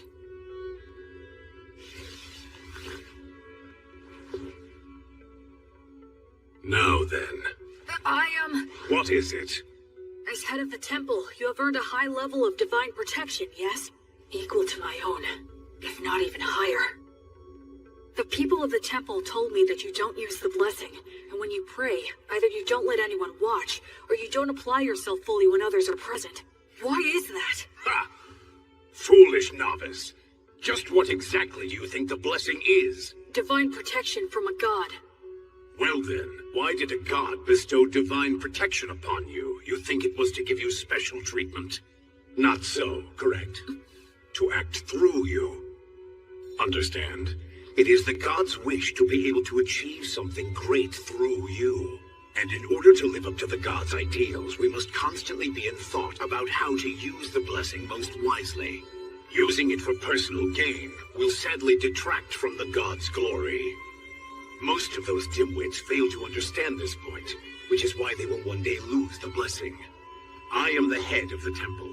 This land is wild, and development on it has barely begun. To secure funding and rights, I must yell and intimidate. To lay the groundwork, I must do favors and use bribery. If I were to use such a high blessing in these circumstances, the people would question why a man like me received divine protection in the first place. Now, youngster, do you think this kind of behavior would contribute to the glory of my guardian deity, Volt? No. Precisely. The correct course of action for blessings and prayers is to store them inside. Therefore, I have entrusted the Vice Bishop with the glorification of the gods through such sacred blessings. He's a very capable man, skilled at winning the hearts of the people to the extent we need it. I trust him with the stressful role of being the face of the temple. I didn't know. Bishop Bagley is really quite talented. He's rude, and he looks like a greedy monk who's always complaining. But he's an amazing man. And what about you? Making a novice who has yet to fully comprehend what the blessing means into a paladin? The Crown Prince always falls in love with his own stupid jokes. Listen, nothing good will come of a novice attempting this, so don't do it. I'd be happy to refuse on your behalf. Even the Crown Prince will drop the idea if I firmly reject it. What do you say? Regardless of what you're proposing here, my goddess still wishes to act through me. You won't change your mind. No, I will not. You're the biggest fool. I agree. What did you swear to the goddess of flux? To offer her my life, banish evil, and save the suffering. Rejoice, then. You have got to be one of the most dim-witted of all the dimwits that I have ever seen here. I can send a few men with you, but the rest will be entirely up to you. Thank you very much. I should respect this man, no matter what anyone else says. Welcome! You're really putting those drinks away, mister. Don't go for people who use adventuring as a job. You have to find those who are in it for the glory and prestige. We need real ruffians who will put their lives on the line for the sake of adventure and battle. Right. Just like blood. They have demon beast horns and demon beast hide? Those are their battle spoils. It's the easiest way to show off their strength. Come on, let's go.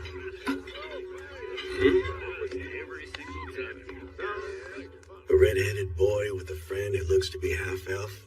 There's no doubt.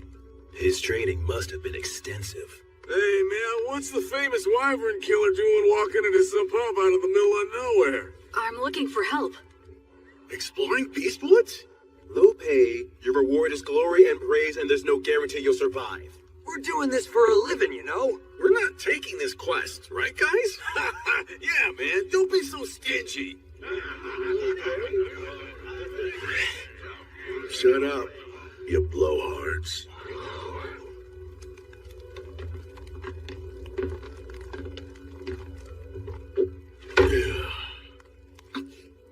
Look at the fingers of a swordsman. You can tell a lot by looking at his hands and whether or not he'll allow any wandering thoughts that prevent him from drawing his weapon. Sounds to me like what you want is a madman. Am I right? Not a bunch of blowhards with good manners but no skills, or who picked up the etiquette and patience to do any job, but who are just a bunch of shitheads who have no fear. The worst kind of scumball adventurers who'll risk their lives for the dumbest ideals, right? Yes, that's the reason we've come here. Hey, you hear that? I called it from the start. Bunch of damn lunatics. Gotta buy our drinks for a change. Yeah, that's right. What do you hope to get out of exploring Beastwoods? Where are we going? To the ruins or the forest? We don't deal with small potatoes. We want the demon boss. The leader of the demons running amok in Western Beast Woods. The subordinate demons are thought to command demon beasts. That's a big fish. It is. The location is unclear. Just finding him there will be hell. And we're talking instant death if we're ambushed during the search. That is highly likely. In other words, this is gonna be a nice, fun, stupid little jaunt into the woods.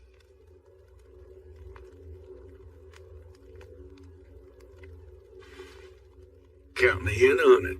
All I need is food and a bed. And a little pocket change will be nice. Yeah, me too. And me. Count on it, I'll too. provide everything. I'm William G. Merryblood. I'm Raystov.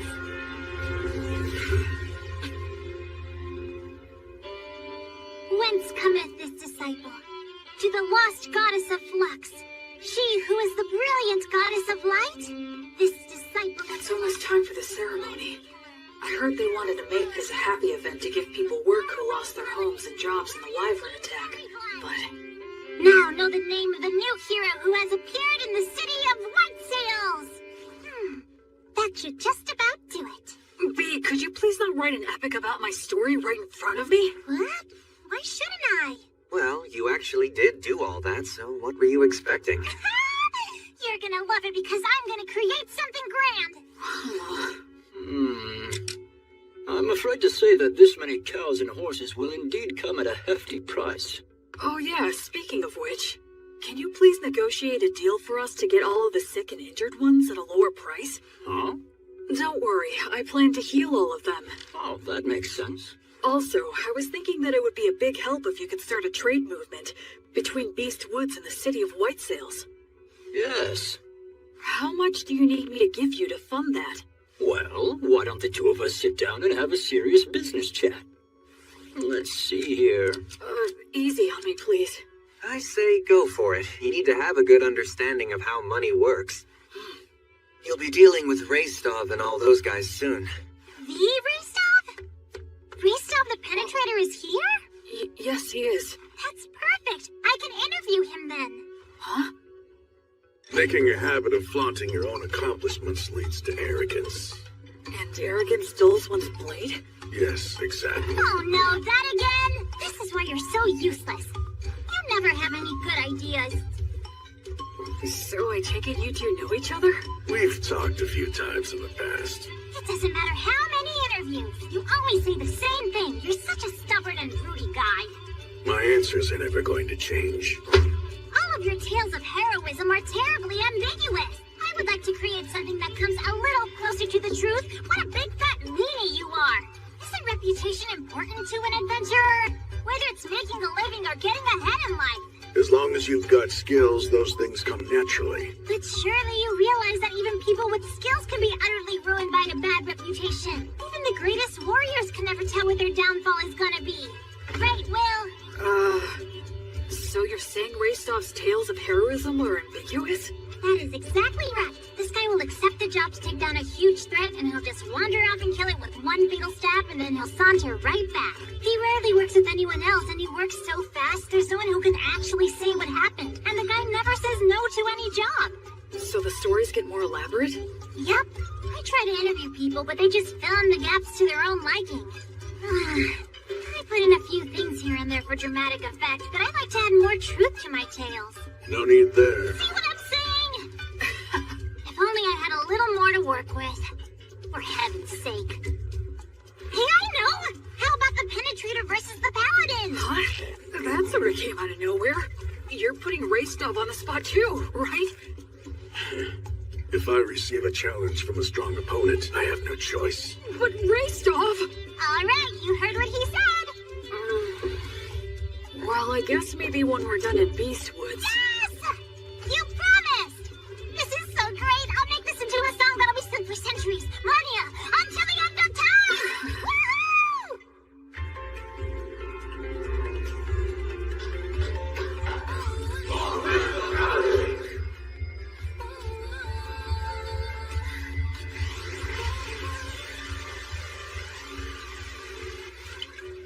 Vice Bishop, thank you for blessing me. Please think nothing of it. It was an honor to receive such an important duty from the bishop. Ordinarily, of course, this would be his job, but... I asked him, but he said he finds it bothersome to show people his pious side. It's too bad. I agree, for a man of his caliber to be so unknown to the public. So this is where you've been hiding. Oh? We're having a few grappling matches over there. Come on and join us for a round. Okay. Come with us, Middle. No way, man. Hey, it's the paladin's servant. Huh? He's not my servant. He's my friend. I'm not your friend. Huh? Well, we're making a fortune now, and guess what? It's all thanks to your song. Goddess of Light, are you watching? I'm getting by somehow, and I'll continue to. And that's how I became the faraway paladin.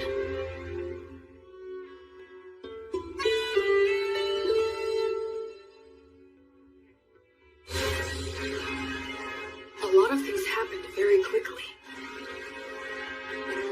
Having obtained official permission from the Crown Prince and the temple, I set off with my team of rowdy adventurers to begin the process of exterminating the dangerous demons and demon beasts infesting Beast Woods. In areas that were relatively safe, we brought human helpers and supplies, two things that every poor village needs. The village is within sight! Yeah! A village with access to supplies becomes much more productive. Even if it was in debt, it should eventually turn a profit. Tonio handled all of that with remarkable skill. It was also Tonio who arranged funding for our activities by soliciting donations and contributions. You know, maybe I'll go on to become the head of a trading company. Yeah, please go big. And when I do, I'll be counting on your patronage. Officially, this is just the case of a lone priest doing charitable work. That way, no one gets offended. Of course, all of this means that I need to remain loyal to the Crown Prince and to the temple.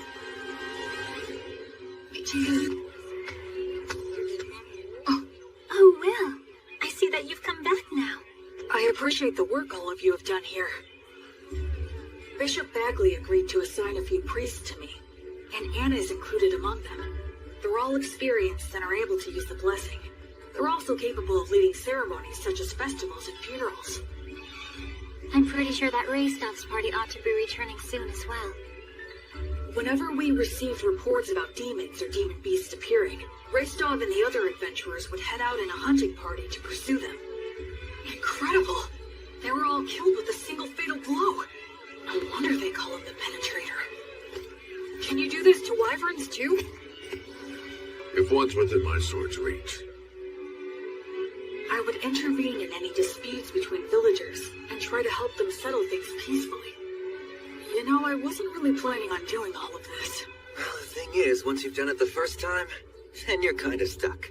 Word of my intervention spread, and I was called to intervene in other villages' disputes. My unexpected role as an arbitrator suddenly gave me a lot more to do. Whenever I had to visit other villages for benevolent purposes like that, or I had a message that I wanted to get out, B proved to be a really big help.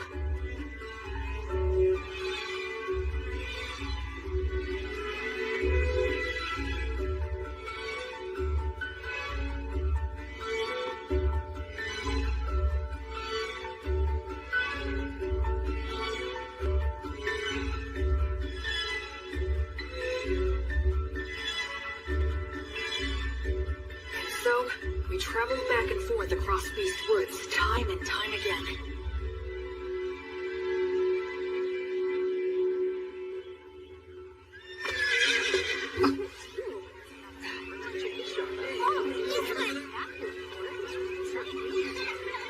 The atmosphere's so different now. This whole area has become relatively safe, so it's getting a lot more merchant traffic. A village that once had a dark cloud hanging over it, now full of life and smiles. Gus, I finally understand now. Money is extremely important. Money is what makes the entire world go round. With money, you can solve anything without magic. Buy tools, hire help, and the ability to make a profit is just as important as magic.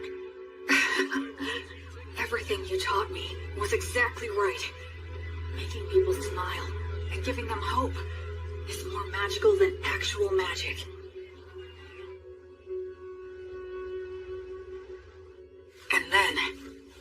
just as we were noticing the first signs of summer approaching. Hey, Will. What is it? Pip's party went west to do some recon, and they haven't come back yet. So how long? They were planning to spend no more than 10 days investigating, but it's 2 days past that. Pip and his party. They're very talented hunters. All right then. We'll go and search for them. You, Menel, and I are definitely going to go. And do you think you could put together 2 parties? They need to excel in forest exploration skills. I'll gather them right away. There's a chance they didn't get lost, but instead wound up in the demon's base. And if that's the case, there will be a battle.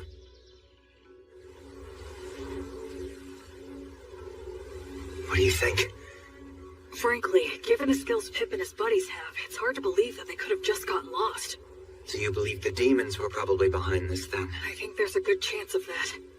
If we beat them, things should settle down here too. I just hope that they're all right. Hey, Will. Huh? I should say thank you. Oh, for what? For a whole lot of things. I just have a feeling that I would have hit rock bottom if it hadn't been for you. It's thanks to you that I'm here now and that I actually have a respectable reason for living my life. So, well, I owe you my thanks. Oh no, I should thank you. I knew nothing of the world and you saved me. But you know... What is it? You could look at me when you say it. Shut up.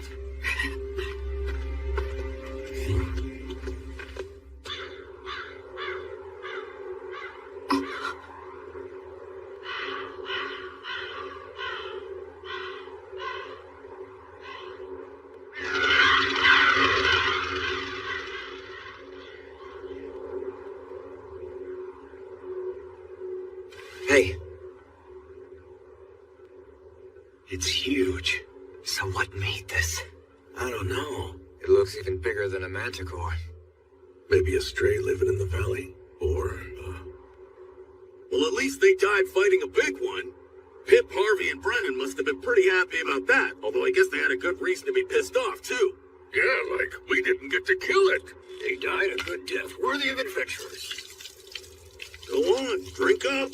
Virtuous gods, please grant rest to their weary souls. Graceful goddess of light, I beg you, please, grant them peace and guidance. Will, there's a head missing. The damage is so bad it's hard to tell, but it was probably just eaten up. Yeah, I'd bet on it. No, wait. Did he toss aside his gear as he ran? Why go deeper into the valley, though? If the path to the forest was blocked, that's the only way. He had no choice but to run deeper down. Yeah, I guess that's true.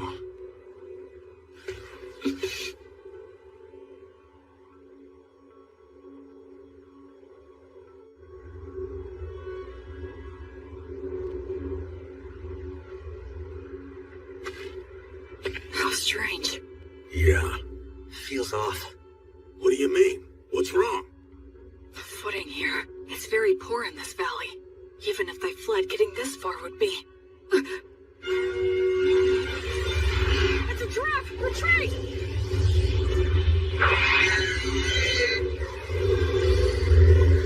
Fall back!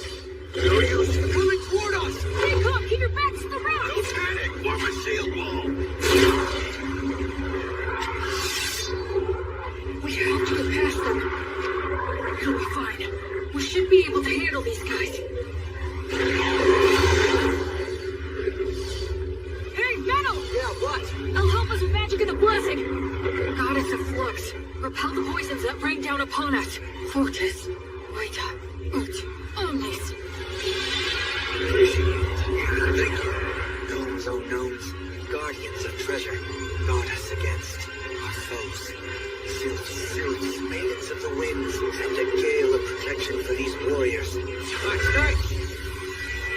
Alright.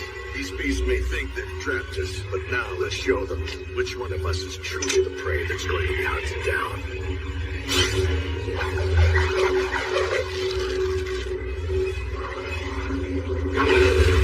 Shoot now!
it! This fire! Why? Everything was going so well up till now. And yet, where did I... What did I do wrong?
So you're awake, huh? Where am I? A village not far from the valley. After that battle ended, we retreated, bearing you and Manaldor here upon our backs. The Chimera fled. I see. Where's Manal? He remains alive. Between the magic and protection you put on him before the fight, and Manaldor's own quick reaction, it seems your blessing came just in time. Thank goodness.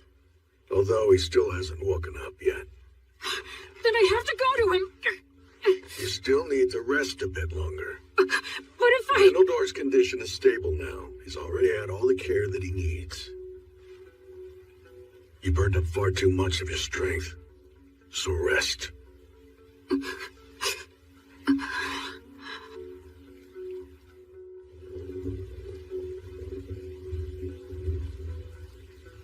Where did I screw up? When I left Manal to handle the Chimera? No. Given the circumstances, I had no other choice. So when was it? Was it just getting caught in that trap in the first place? If I'd been more careful, and took the time to send out scouts in every direction, we wouldn't have wandered blindly into that valley. We had plenty of people at our disposal. Up until that point, we'd been successful. And we were rattled by finding some of our men dead. Maybe all of that led to a simple lack of caution. No, I think I'm missing something. Some kind of fatal flaw. So they retreated, huh? Really? The wyvern killer and the penetrator? I heard they ran into some absurdly huge mixed-up demon beast called a Chimera. Wonder what they're gonna do? Also, that elf mix was hurt bad, wasn't he? Yeah, he's really got it rough. When you're stuck with a monster like the Wyvern Killer, no amount of blood is ever gonna be enough. Yeah. A monster? Yeah. Yes, I am.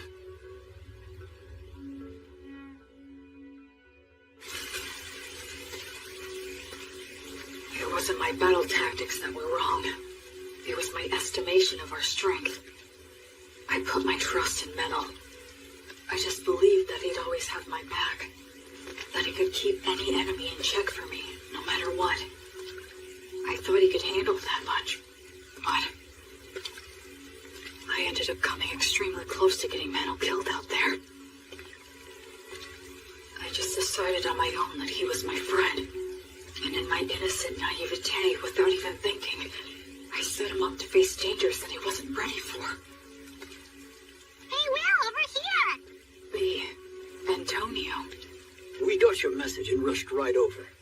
And also, Anna will be coming and is due to arrive here with the priests later on.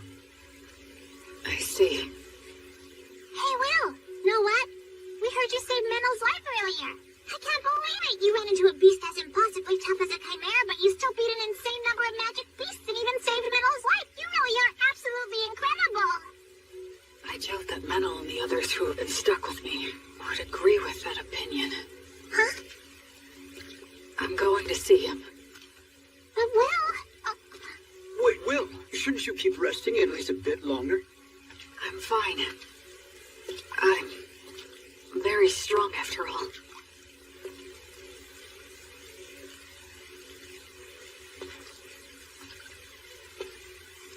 Ever since I left the City of the Dead, people have said things like that to me, touting my strength in no uncertain terms. But every time I've just laughed wryly and shrugged it off. I believe that subconsciously, I was trying not to think about it. But the fact is, I can't avoid it anymore. Because in this world, my strength is simply far outside the norm.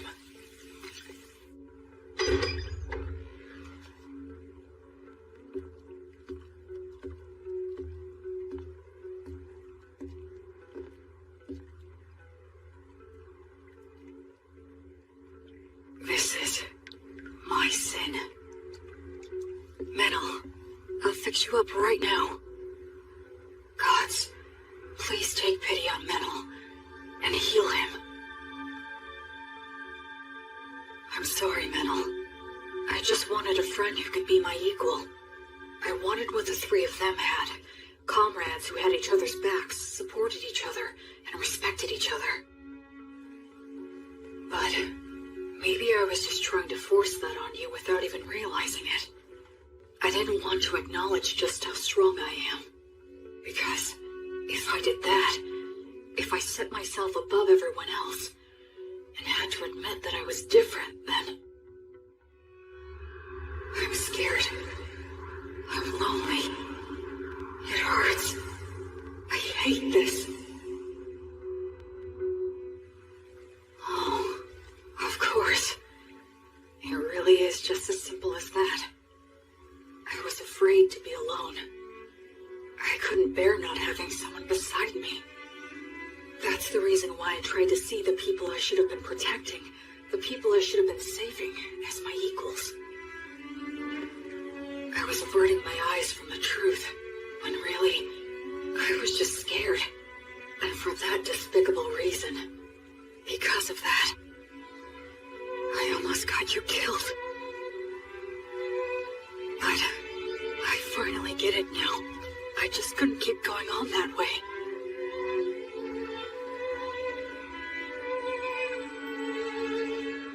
Oh, Goddess, are you here because you're worried about me? Up until this moment, I've been foolish, but it's fine now. Please, you can rest at ease. I'll put an end to your sadness right away. I'll save everything within my reach, as your sword and as your hand. Everything will be all right. Goddess, I vow to you, I'll solve all this on my own.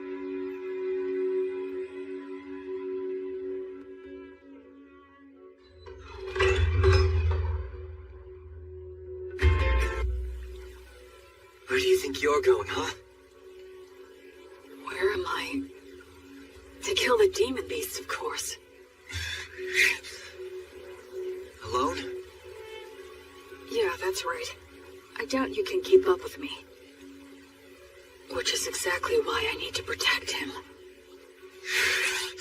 Look, don't worry. It's okay. I'll take care of everything. I'll kill the Chimera and the whole herd of demon beasts. And if there are demons controlling them, I'll kill them too. You see, that's just the kind of monster I am, apparently. Look, Will. Stop screwing around! Wake the hell up, idiot! Oh, so this is how it's gonna have to be, huh? Is that all you've got, Metal Door?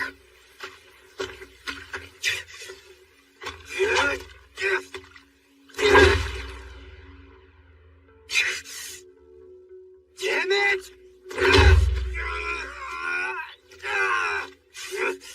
I can't have him following me. Damn it!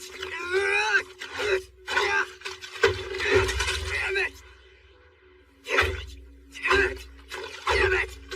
I guess I could just break one of his arms.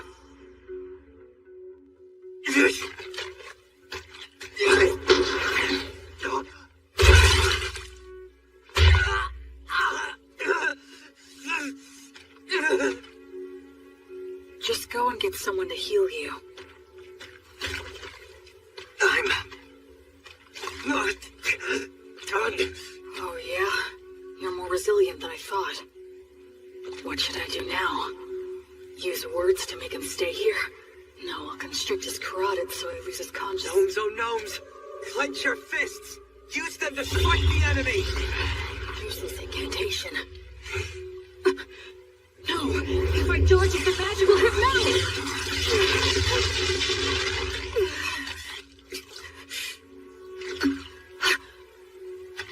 What's this crap about fixing everything alone? You're only being a coward!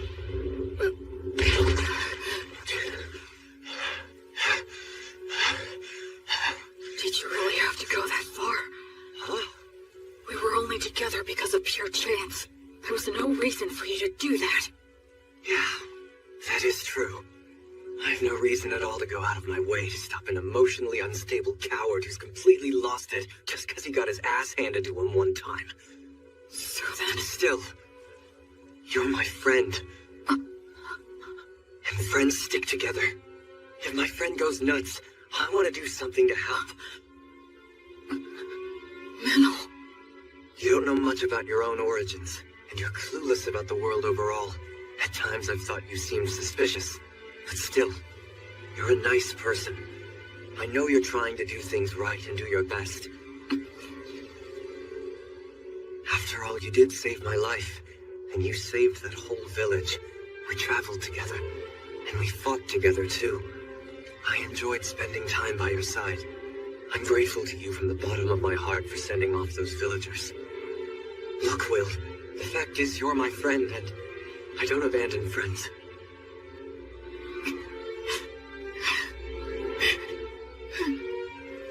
Well, you still want to fight? I surrender. I know that I'm still weaker than you now, but just you wait. I'll catch up before you know it. Menno. And soon enough, I'm going to prove that you are no monster.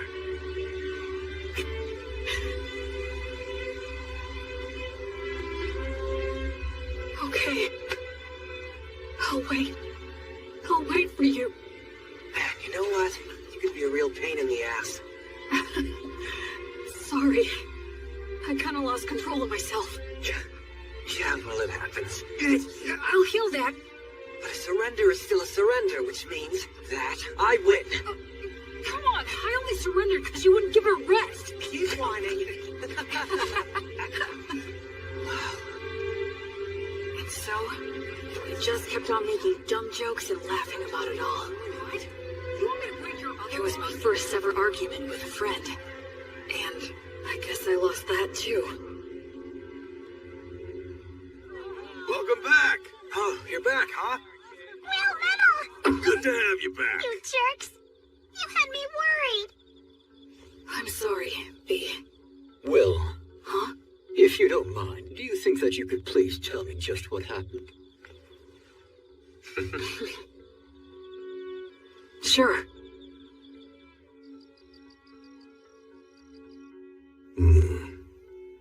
That's an illness of the strong. And the stronger that you are, the harder that it can hit you. Depending on the severity of the case, it can even kill you. I'm so sorry. I really didn't mean to make all of you worry. Anyway, I'm all right now.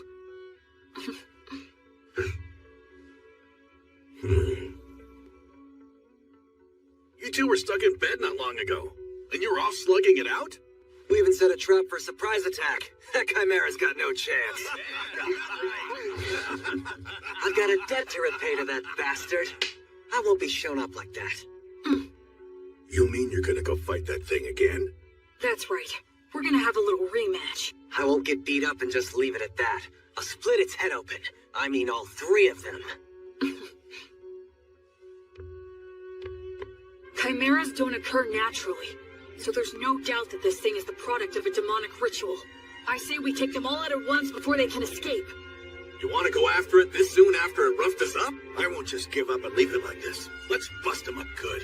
All right. Guess we should round up some help, huh? This'll be a good, fun, stupid as hell adventure. A silver coin for a demon beast's head. And 10 gold coins for the demon bosses!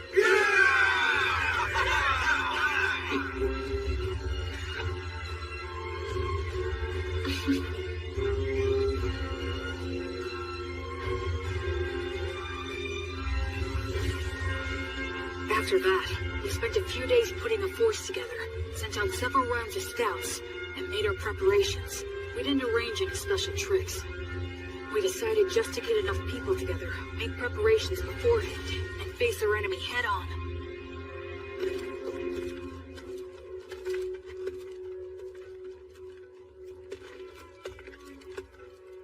Let's set up our formation and our gear here. And all of you other priests, please support us from here. Yes, sir! When we're all ready, we'll send our front line to the battle zone!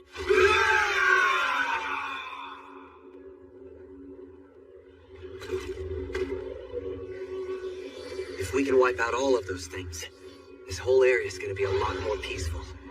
Yeah, let's do that. Huh? Sometimes you propose the wildest things so casually. Here they come.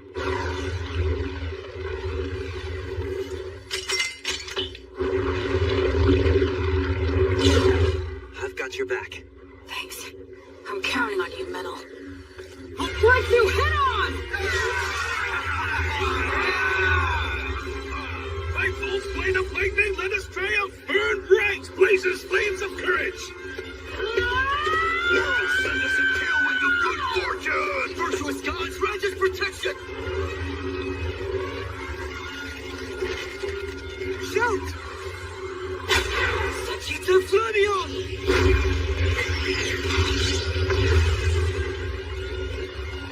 It's war. Ready! Oh, goddess of flux! Repel the poisons that rain down upon us! Let's go, Fortress Meta!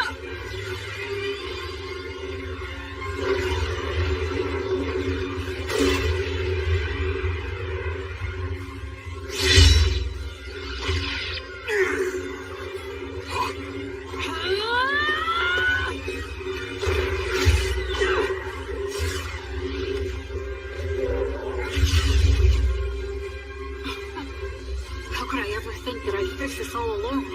I was never any more than one factor in this battle. The battlefield's not so easy that only one person is enough, no matter how strong they are. By the flame of Gracefield!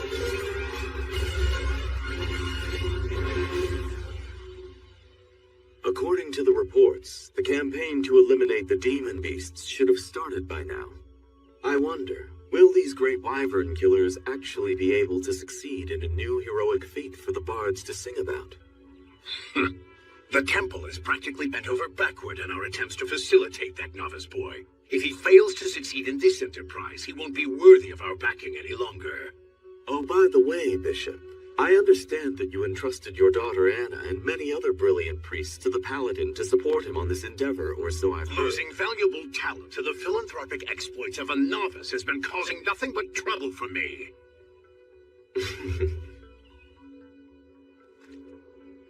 What's this? The remains of an abandoned monastery? It looks like we're the first ones to make it here. Be careful. Watch for traps.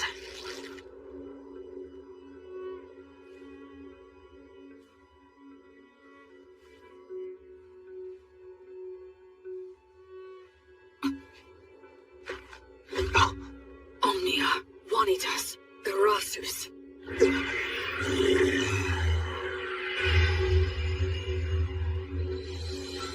Hi there. He was laying an ambush with invisibility?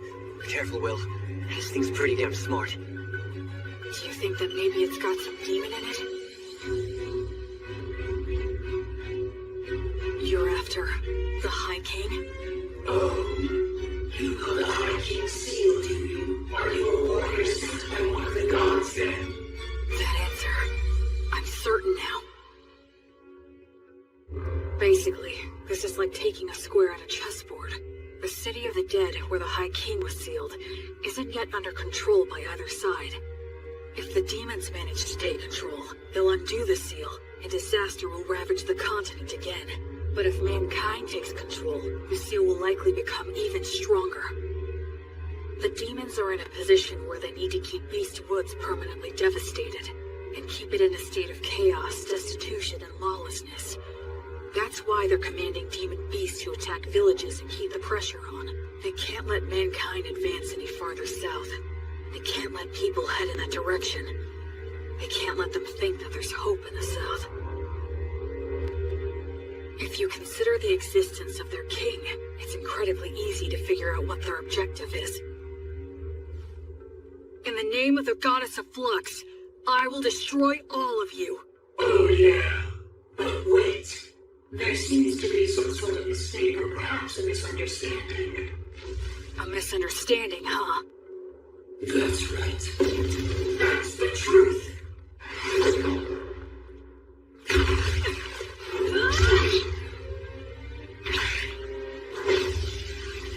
In their surprise attacks, demons like to stick to the classics, huh?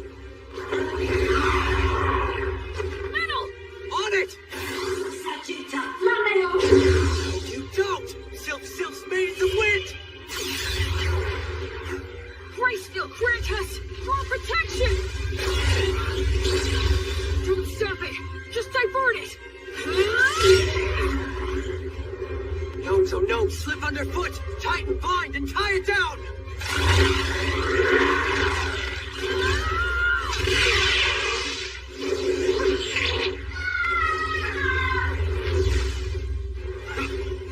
It has 3 separate heads. Each one reacts differently. They're bound to end up becoming confused. This demon beast is unnatural. It shouldn't exist. I don't need to score a clean victory in one strike. I just need to fight it the right way and win by being better. I don't need to use a flashy secret technique. I'll just use all 3 of their teachings and do what it takes to win. That's the fighting style that works best for me. Maidens of Wind! Bless this arrow with your kiss!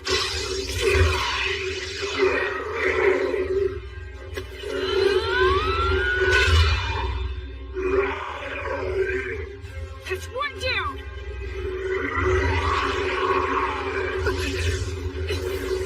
You give me no choice. Although to test this dragon's power, I must use it. Dragon? This one too? Metal, step back and give me a little room. I'll strike it down now. I was raised on Mary's bread, and my arms bear Mater stigma, which means poisons don't work on me. I'm sure you'd like some glory of your own too, huh?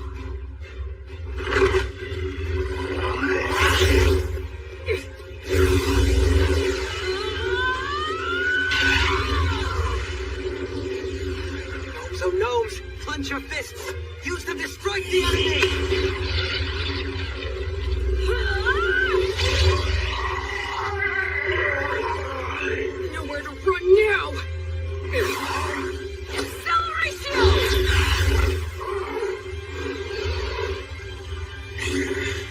Oh gnomes! Oh gnomes! Slip underfoot! Fight the grind and tie it down!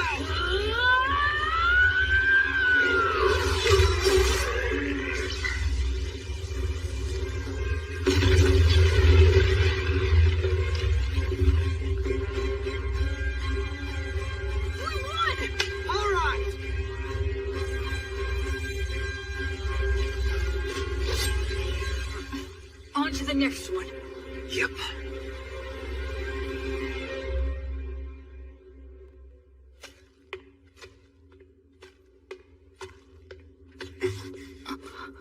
Took you long enough. Greystov. I'll be taking those 10 gold coins you promised. What? No way. He beat us to it? You're kidding. How'd you do it? Came from the side. Since you two guys were busy taking care of the Chimera for me, it was actually pretty easy. Well, that's Greystov the Penetrator for you. He's too good at getting ahead of people. You have to be if you want to get to the strongest opponents. Careful, there could be traps here. I guess we're the first ones here. Those 10 gold coins are ours. Huh? To our victory!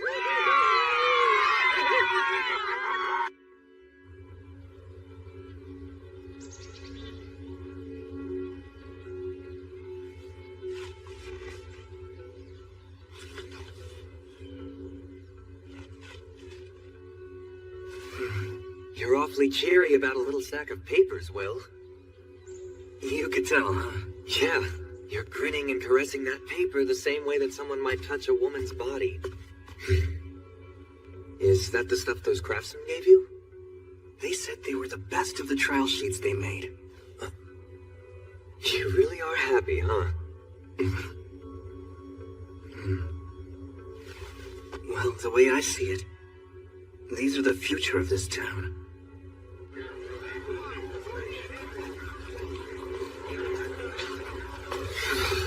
So cold. It's nearly the winter solstice. It's so busy here now. Yeah. 2 years ago, I left the city of the dead and followed the river north until I found a deserted, half-sunken city. Now, 2 years after rebuilding began, people have given this place the name Torchport, the Port of Light. Hey, Will, what did you mean when you said that paper was this town's future? We have to do more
you.